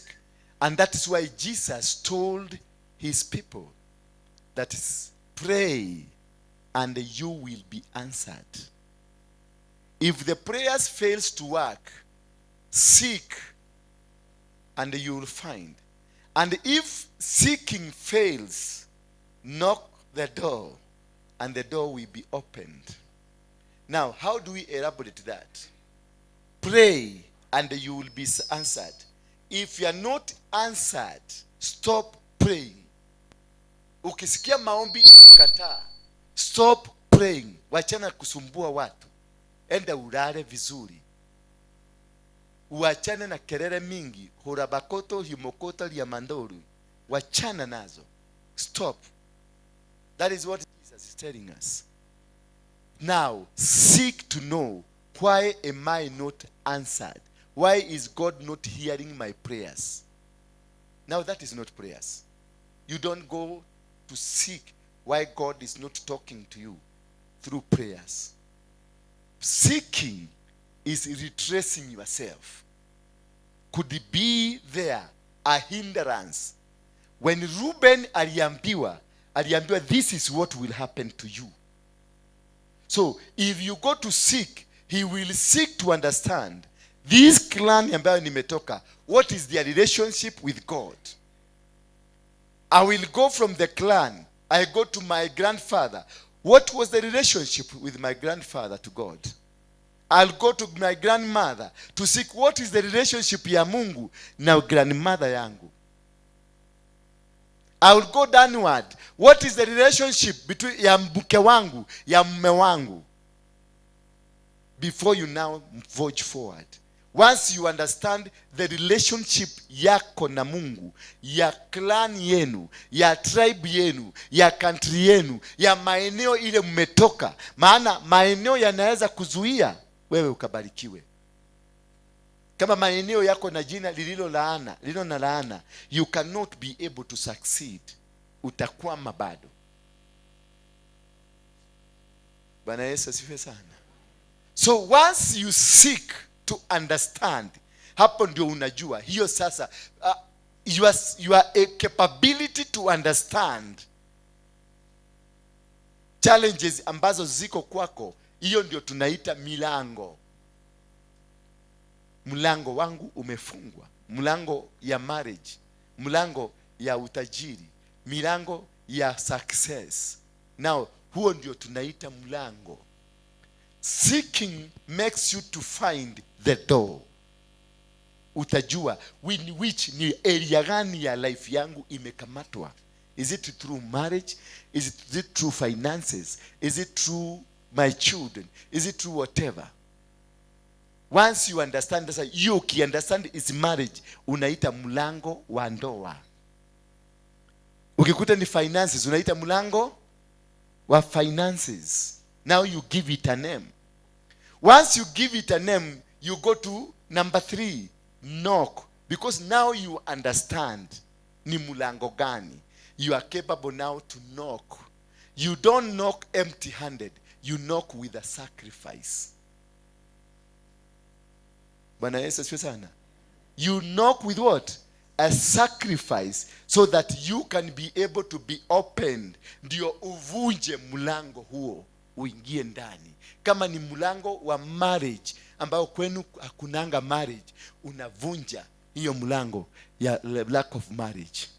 Kama ni pesa, umaskini, unavunja roho ya umaskini. Roho ni mlango. Because that is the gate that it tolerates, that punishes your family. That is the gate that imesababisha ufukara kwenu. Hiyo ndio gate ambayo shetani alipata mlango wa kuingililia. So you knock the gate with a sacrifice. You break by after understanding what and which words were spoken. Ni maneno gani yaliyonenwa, ama ni kitu gani kiliyosababisha hilo neno lizungumzwe, na kama ni neno lilizungumzwa na nani, na liko na miaka ngapi, na mwenye alizungumza alikuwa na mamlaka gani? Kwa sababu pia mamlaka ni kitu cha muhimu. Mtu kama mimi sasa ambaye ni nabii na ninahubiria watu saizi wananiangalia, wako Amerika, wako Australia, mafuta yangu ni international. If I speak an international authority. Therefore, mwenye atakuja kuvunja maneno yangu lazima akuwe na international authority. Lakini huwezi kwenda uchukue pastor wa huko kwa village yenu akuje a cancel maneno ambayo nilizungumza. Nothing will happen. Itakuwa ni sawa kutuma chief akashike dio. Askari wa dio ataambia chief kuja, weka hiyo kirauni chini, na yataweka chini na atafungiwa. That is why we have made so much mistakes. Because baba yako alikuwa mganga, na waliomtembelea walitoka Dar es Salaam, waliomtembelea walitoka Uganda, waliomtembelea walitoka Somalia. That made him to become an international figure. Wale waliokutembelea, wale ambao unahudumia, they qualify you to become international. Therefore, whoever that will come to cancel what you are saying, ama ile kitu ya baba yako ilikuwepo, lazima utafute mtu aliye na mafuta international, aliyetembelewa na watu kama hawa. Sasa ako na mamlaka. Bwana Yesu asifiwe sana. Ukakuja wale pastor wale wakwanyugesha gitondo ni alifa lipagogo demo no shigaitoka ati omurehe okay gate demo okay gate kaje miadio yakwa atakufia hapo. Kuna watu wengine wanointed sana na wajua wa Kenya walienda Uganda kutoa demons. Mahali walikuwa wamepaki gari, walitoa demon na zikatoka, lakini zilienda kwa mti. Walikuwa wamepaki gari chini ya mti. Mlisikia hiyo story? Walienda wakapaki gari chini ya mti kwenye kivuli. Wametoa zimetoka, lakini zilikibia kwa mti, zikawaongojea hapo.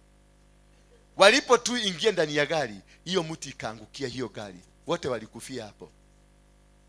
Because they attempted to undo that which they were not qualified to do. Bwana Yesu asifiwe. Ndio naona kuna demoni zingine haziwezi kutoka, depending ni mamlaka gani ambayo imezungumza. Hello. So your destiny is controlled. Naye mtu anaitwa Juda, baba yake akamwambia, kutoka kwa kizazi chako kitatoa nini? Wafalme. Lakini kuna immediate demon that operated right from his grandfather Abraham, demon ya usherati, ambaye Abraham alitoka kutoka kwa baba ambaye aliabudu miungu. Kwa hivyo Abraham alitoka kwenye baba aliyeabudu miungu, na territory yao, misingi yao ilikuwa dominated na usherati. Maana ukiangalia Abraham mwenyewe aliambiwa na bibi, akaambiwa aje, we hiyo heria gaka tolo niko lemire niko nyitanire. Bwana Yesu asifiwe sana. Si alijihoheria? Yes, alijihoheria. That is where the spirit of immorality entered. The gate ya immorality kwenye hiyo lineage iliingililia hapo. Through the wife Sarah kukubalisha maid mzee aende na maid, mlango ukafunguka, na huo mlango haukufungwa. Abraham alipojua amefanya makosa hakufunga huo mlango, aliuacha wazi. When Abraham akazaa Isaac alikuwa na wake wangapi?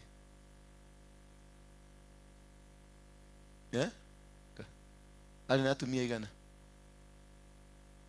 Alina Rebecca? No. Na Lea?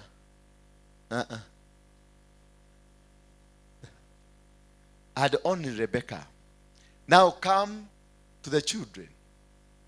Jacob alikuwa na wanawake wangapi?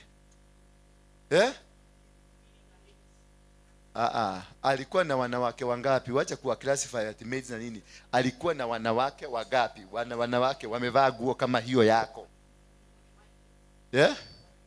Wanne. Nayo 12 tribes of Israel zimetokea wapi? Walikuwa 12. He had 12 wives. And these 12 wives ndio wametengeneza the 12 tribes. Bwana Yesu asifiwe sana. Because alikuwa na maid alichukua na wale wawili wa familia. Wengine tulikuwa tu maid tu wao. Ikakuja akayoheri otaguka wao.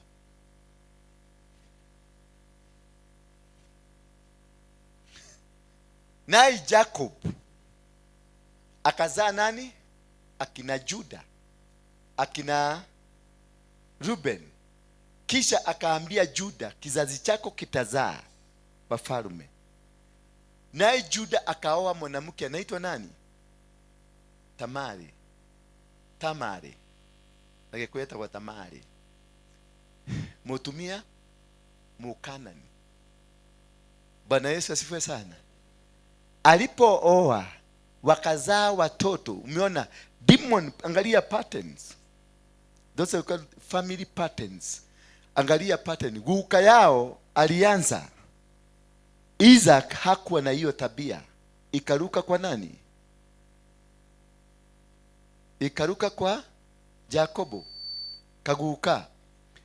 Kaguka kamezaa Juda. Naye Juda ameoa mwanamke vizuri. Mwanamke amezaa vizuri. Lakini what happens? Watoto wake wakaanza sarakasi. They died prematurely. Mother ni Agosho. Remember, Judah is anchored and empowered on a promise of producing a king. So the demons zaguka zile zilileta Ismail mwenye ametuletea shida mpaka sasa zikaliservice kwenye Juda. Watoto wake wawili wakakufa.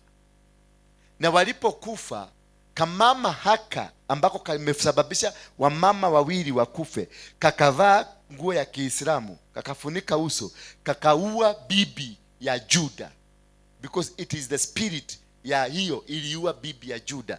Because the main aim was to make sure a seed that was prophesied will never come to pass.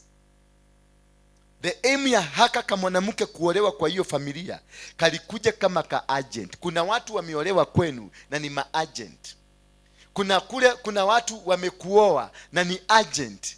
They are men that came to your life. They are agent. They are demonic agents. They have come to make sure your destiny is destroyed. There are women unajishikanisha naye na ni agent wa kishetani to make sure your destiny is curtailed. That is how Judah got a wife that killed 2 sons. Why the first son died? It is not the same reason the second sons died, but the cause was one. The first son died because of anger from God. Is that true? Is that true? It is the anger of God that caused the first son to die. Number 2, then there is this word that was said by Judah to this wife of the first husband, the first son. Akaambiwa, kwa sababu your brother has died. That's the second born being told, because your brother has died, amekufa. Kwa hivyo chukua huyu mwanamke ambaye ni wa brother yako, uzalie brother yako. Hello? Uzalie nini? Huyu mwanamke alikuwa ametumwa kuhakikisha hakuna mdhamaki anazaliwa kwa hiyo familia. So when the father aliambia huyu the second boy alale na the wife of the first man, azae mtoto kwa ajili ya the first man, those words they caused the second boy to die. Because the agenda of this woman is to make sure hakuna mtoto. Na kama angezalia the first brother mtoto, huyo mtoto ndio angefanyika mfalme. Hello. Kwa sababu mtoto wa kwanza ndio alikuwa anafanyika king. Bwana Yesu asifiwe sana. So wakati baba alimention oya mutumio oyo oshiarire muru wa nyokwa, because that was the reason of the father wanting this woman alale na mtoto wa pili, ni kwa sababu ya kuzaa mtoto ambaye atakuwa mfalme. Na mwanamke huyu ametumwa kuhakikisha nothing works. So the spirit ikaingia mtoto wa pili, huyu ambaye alimuoa. Badala ya kulala na yeye akamwaga mbegu nje. Mungu akakasirika, akamuua. Bwana Yesu asifiwe sana. So after she made sure the first and the second wamekufa, akatarget bibi ya Juda mwenyewe. Bibi ya Juda akakufa. 3 people in the family wamekufa kwa sababu ya mwanamke. Kisha kutoka hapo alipo make sure amewaua, aka make sure ameweka Juda kwa rugari kajoto kakutaka mtu. Naye akaenda kwa mahali kwa kakona ya barabara akakaa, kwa sababu alijua Juda anakuja. Wakaweka Juda, demons zikafanya arrangement, wakalete Juda apitie hapo akiwa na joto ya mwili. Akaona mwanamke akasema, he, kaka nikega muna nikagera. Akamuuliza, can I enter you? Akamwambia no. Akamuuliza, please can I enter you? Akamuuliza, what are you going to give me? Because there was a target. What are you going to give me? Naye Juda akamwambia, nitakuletea mbuzi. Akamwambia, lete mbuzi. Akasema, mbuzi iko mbali, lakini wacha tumalize nitakuletea. Akamwambia, basi ni nini uko nacho? Akaangalia mzee alikuwa na pete. That was the target. Akamwambia, nipatie pete. Akarudi akaangalia mzee ako na mkwaju. Akamwambia, lete mkwaju. Those were the main. Hiyo ndio ilifanya hiyo sarakasi yote ifanywe. Hiyo pete na hiyo mkwaju. Pete ni maagano. Juda alikuwa na maagano na baba yake. Kwa hivyo alipotoa ile pete, alitoa maagano ya baba yake. Ufalme ukatolewa. Ile mkwaju alikuwa anatembelea ni mudhegi, alikuwa amepatiwa na baba yake ya uchukani, ikachukuliwa. Mama akamwambia, kuja igia. Demons zilikuwa zimefanya arrangement, mayai iko tayari. Siku hiyo hiyo akaachilia na mayai ilikuwa tayari na mimba ikakamata. Kisha tumbo ikaanza kutembea, kukua kubwa. Ilipokuwa kubwa kidogo, Juda ndiye alikuwa chairman wa nyumba 10. Akaona yule mama ambaye ni mtoto yake ako na mimba, akaitana akauliza, niitie ule mama. Alipoitwa, kwa maana alifikana wazee wakasema, mwenye ameduka huyu mama, kwa sababu huyu mama alikuwa anawekwa akue kwa sababu ya katoto kanambadhiri. Alipoona ako na mimba akasema, huyo mama mwenye alimpadunga mimba atauliwa, na yeye mwanamke mwenyewe atauliwa. Kumbe mwanamke kuna kitu alificha. Mwanamke alipoitwa akakuja, akaulizwa mimba ni ya nani. Akawaambia, mnaweza kuniruhusu nikimbie kwa nyumba alafu nikuje? Wakamwambia, kimbia haraka na ukuje. Na mapanga zikaanza kutengenezwa. Yule aliyeduga mimba na muduguo wote watakufa. Mwadhani agosho. Mama kube amekibiria pete na amekibiria bokora. Alipofika pale akasifungua. Akasema, uliseni swali tena. Akasema, nani aliyekuduga mimba? Akafungua pete. Akasema, hii, mwenye hii. Kumbuka Juda ndiye alikuwa amekalia kiti ya kunyonga yule ambaye ameduga na mimba. Akachukua bakora, akainua, mwenye hii.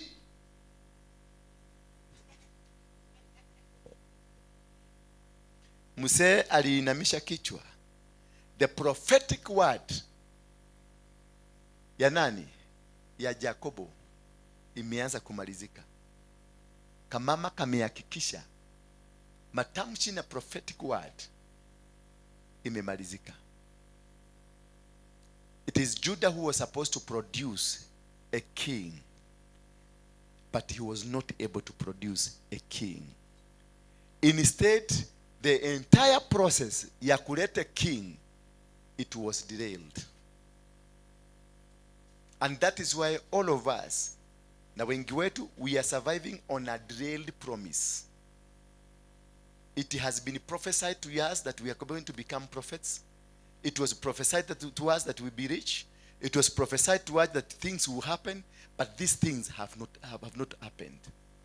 The process of God of producing a king was derailed for 1,500 years later. Can I prove? Do you want me to prove? Do you want me to prove? I will prove now. Huyu mama alipata mimba ya watoto wawili. Perez na nani? Yeah? Zera na Perez. Hao ndio walizaliwa out of the pregnancy of Judah to this woman. Now open for me the book of Matthew chapter 1.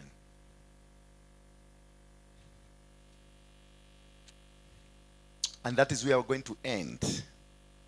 Because I can see tena tumechelewa. Na nasikia mtafukuzwa kwenu. Tutaomba ile maombi ya kublind them. Wafunge macho. Confuse him. Let him come late at home. Matthew. This is the genealogy of Jesus, the Messiah, the son of David, the son of Abraham. This is the genealogy of Jesus. Tuendelee.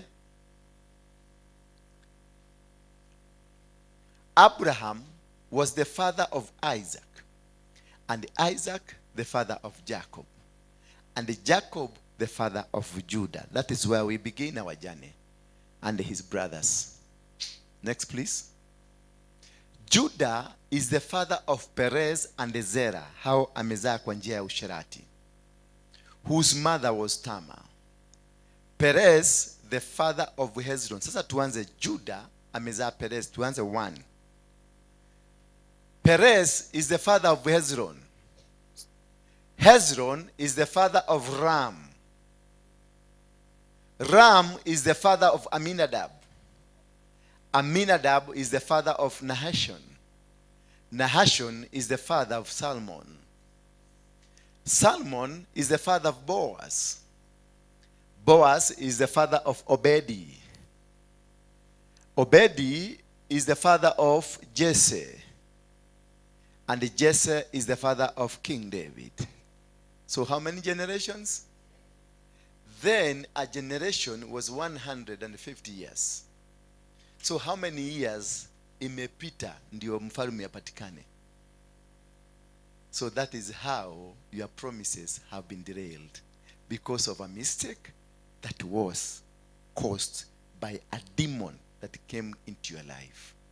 Tusimame kwa miguu yetu.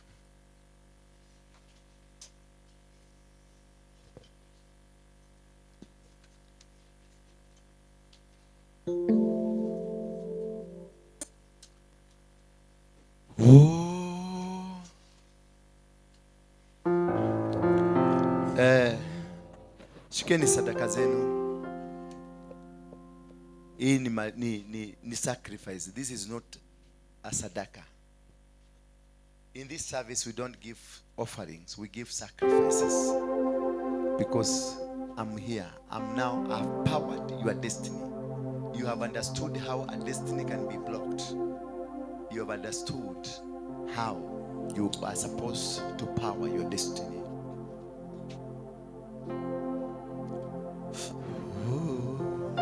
Now I know you know what has been the challenge of your life. I know you know now what has caused all the derails that you have in your life. It is not that you are the one who caused it, but somebody somewhere was planted into your life to cause the delay. And this person is not an enemy of your family, but a good friend of your family. But they were just propelled, projected to make sure nothing will work in you.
Umwambie palipo na Yesu yote yanawezekana.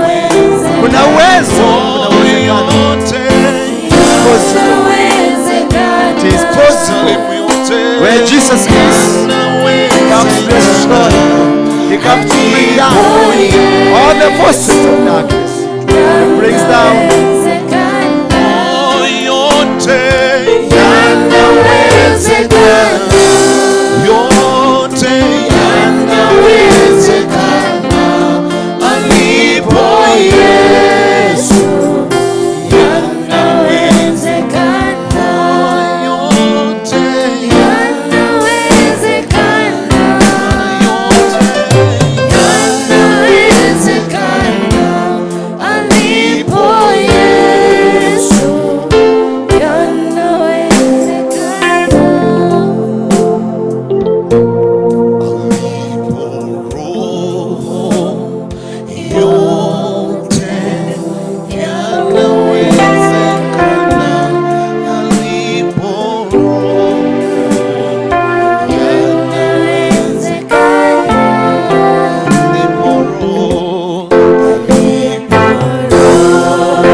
Father, in the mighty name of Jesus Christ, ninakuabudu Baba, nasema ni asante kwa wema wako na utukufu.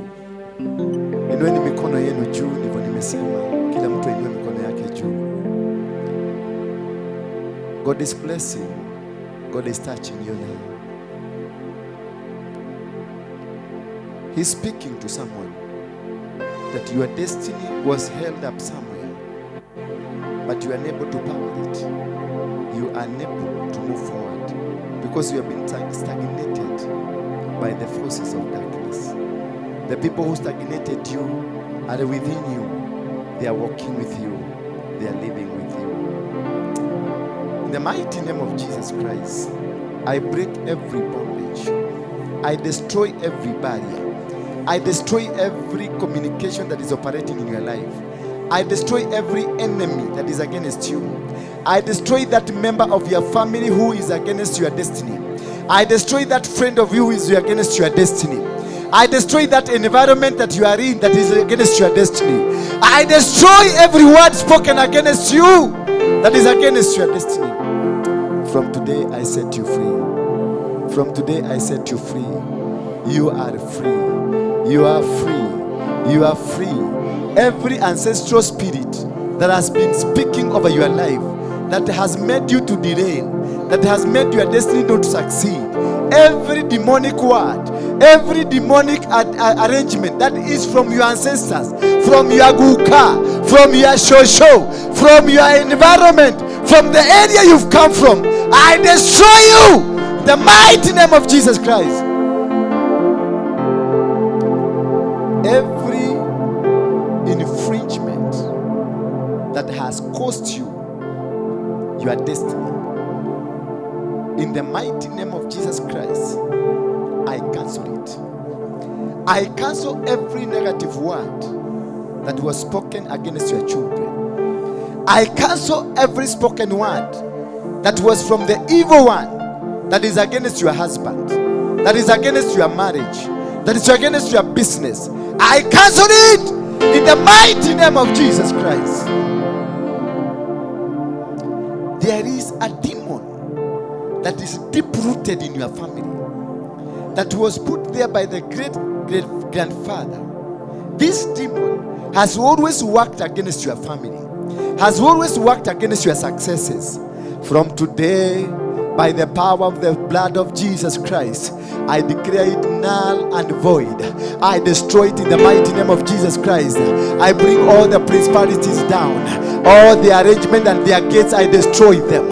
All their pillars and their sharers, I destroy them in the mighty name of Jesus Christ. If I mention some out, you, the spirit of immorality, the spirit of poverty, the spirit of rejection, the spirit of roundabout, the spirit of stagnation, the spirit of unknown diseases, the spirit of limitation, in the mighty name of Jesus Christ. Prayer. Say, open your lips, open your lips, open your lips. Speak against it. Speak against it. Speak against that which has hindered you. Speak against that which has stopped you from succeeding. Speak against that which talks against your life.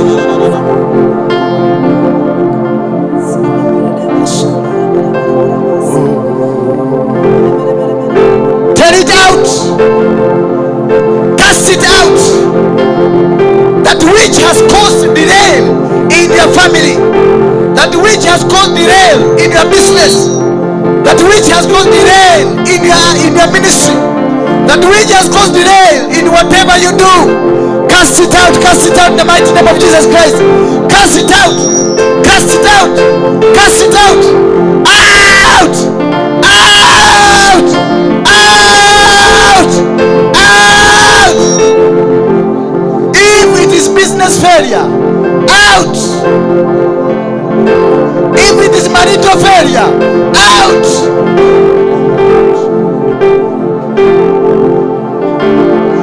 If it's the spirit of rejection, out. Let it out, let it out, let it out, let it out now. Let it out, let it out, let it out. Break every bondage, break every bondage, break every bondage, break every bondage in your marriage, break every bondage in your business, break every bondage in your career, break every bondage, break every bondage in your career, break every bondage in your ministry, break every bondage, destroy the patterns, destroy Destroy all family patterns that have spoken against you. Destroy them now. Destroy them. Destroy them. Destroy them. Make a prophetic word.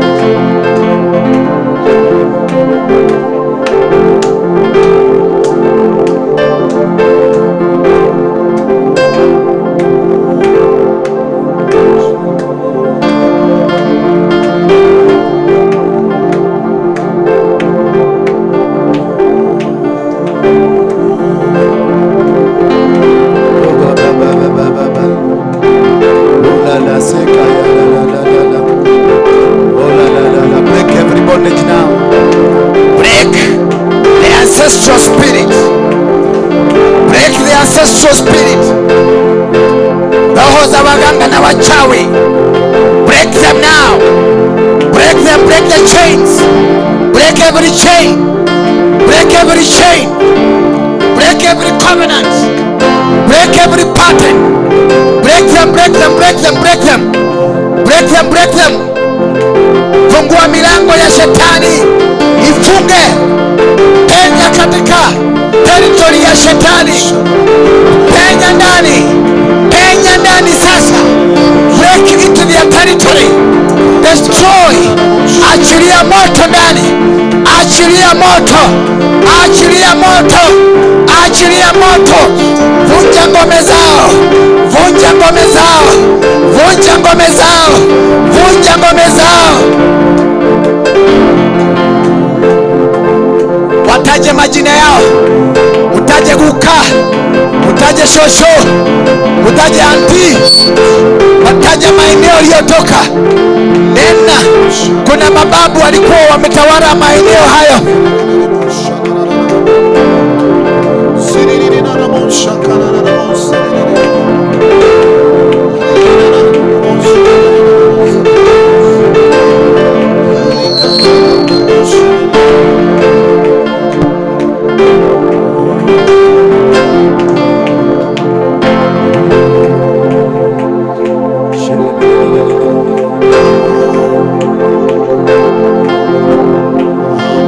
Excellent is your name, oh Lord.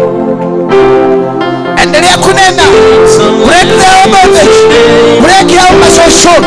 Bwana yako aliyekufa muondoe kwako. Bibi yako aliyekufa muondoe kwako. Baba yako aliyekufa muondoe sasa. Femeji, duka na masosho ambao walikufa lakini wametawala maisha yako. Break them, remove them.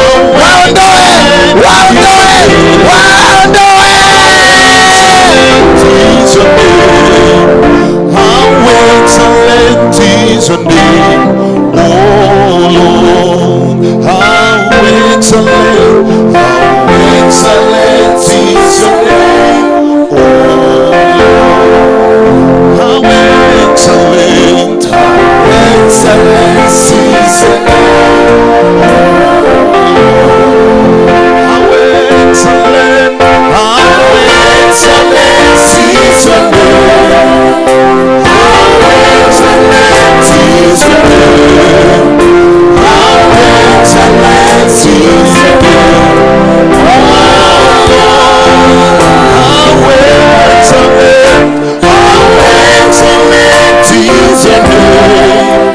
How excellent is your name. How excellent is your name. Endelea kufungua kinywa chako. Endelea kufungua kinywa chako. Don't sing. Don't sing. Don't sing. Break the bondages. Break the powers of darkness. Break the forces of darkness. Break the agents of failure. Break them. Break your grandmother. Break your grandmother. Destroy your grandmother. Destroy your grandmother. Your grandmother. The territory you come from. Destroy it. Destroy it. Destroy it. Working destroy them. Destroy them. Destroy them. Destroy them. Destroy them. Destroy their social. Destroy their woman. Destroy them. Destroy them. And they can.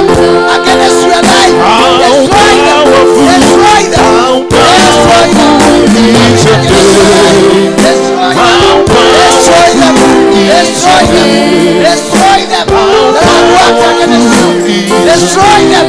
Destroy them. Destroy them. Destroy them. Destroy them. Destroy them. Destroy them. Wamalize wote. Wamalize wote. Wamalize wote. Wamalize wote. Wamalize wote. Wamalize wote. Wamalize wote. Wamalize wote.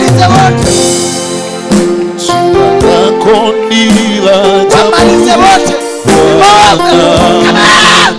Come out. Come out. Come out. You are demon. You are demon. Come out. Come out. Come out. Come out. You are demon. You are demon. Come out. Come out.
There is power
is power, there is power, mighty in the blood.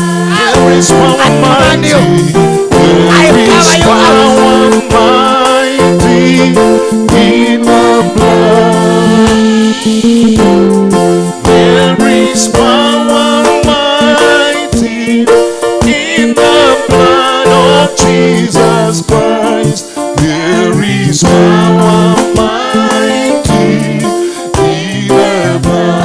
There is power, there is power, mighty in the blood. There is power, there is power, mighty in the blood. There is power, mighty in the blood of Jesus Christ. There is power, mighty in the blood. There is power, there is power, mighty in the blood. Tell him there is power, mighty. There is power, mighty in the blood. There is power, mighty in the blood of Jesus Christ. There is power, mighty in the blood.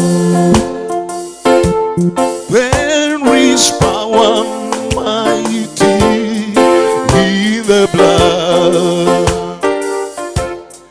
There is power, mighty in the blood. There is power, mighty in the blood of Jesus Christ.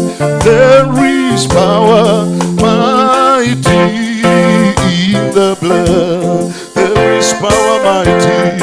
There is power, mighty in the blood. Just only there is power, mighty.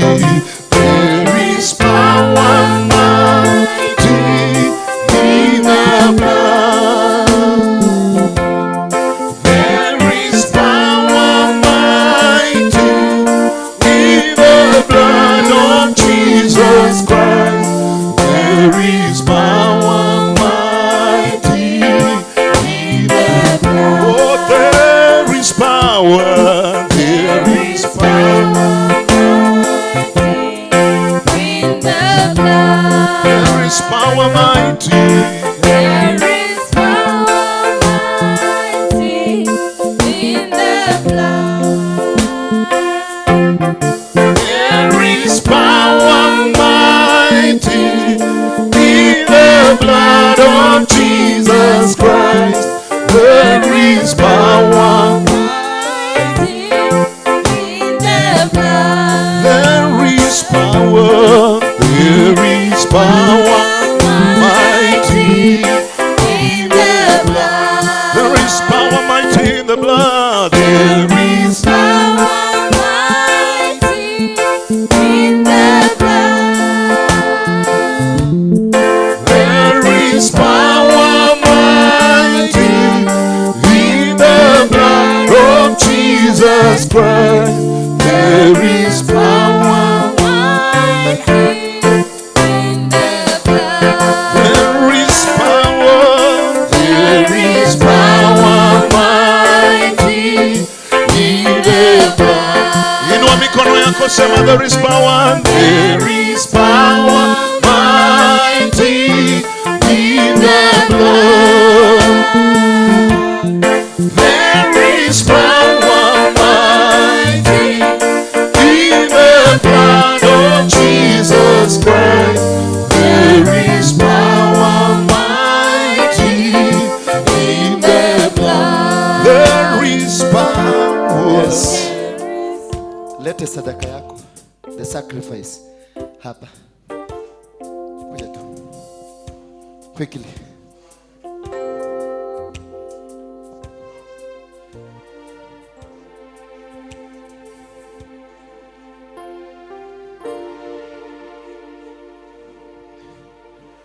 Let me tell you, my brothers and my sisters, in this service, this is a service to break the altars that operates in your life.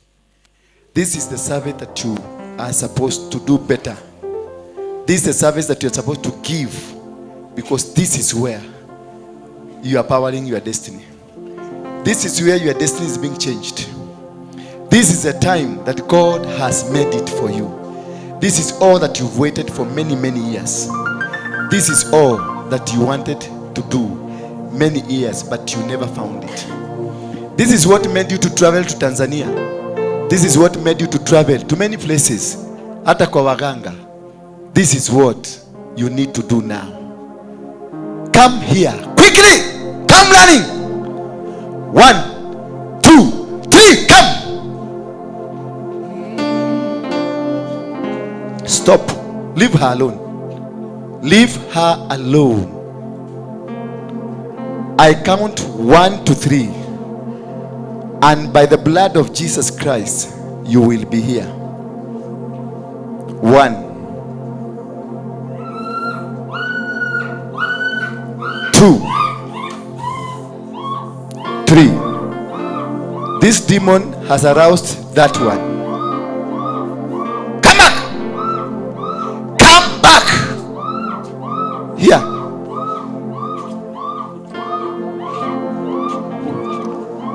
I'll count 1 to 7, and the demons and the forces of darkness around your life, who are 7 generation, will come. Nikisema moja, wakati na hesabu 1 mpaka 3 is generational curse.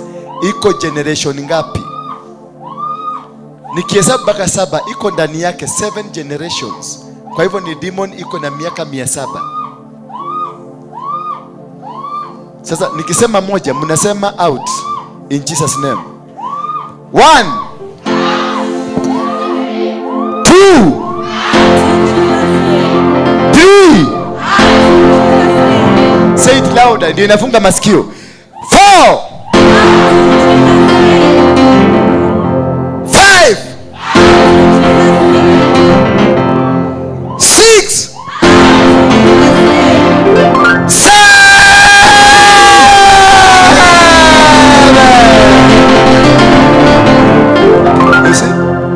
It has gone. It is as simple as that. It has gone. Die. Kufa. Beba mizigo na uende kwenu kuzimu. 1, 2, 3. Enda kwenu kuzimu. Rudi kwa kuzimu. Na usirudi tena kwa binadamu. Lose the body, lose the spirit. In Jesus' name. You are free. Rise up. Simama binadamu. Wachaneni na yeye. Wachaneni na yeye kabisa. Weda. You are free. And now may the grace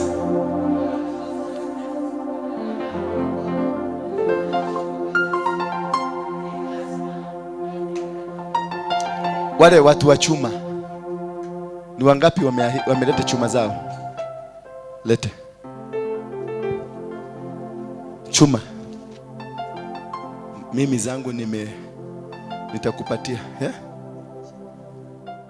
Na sisi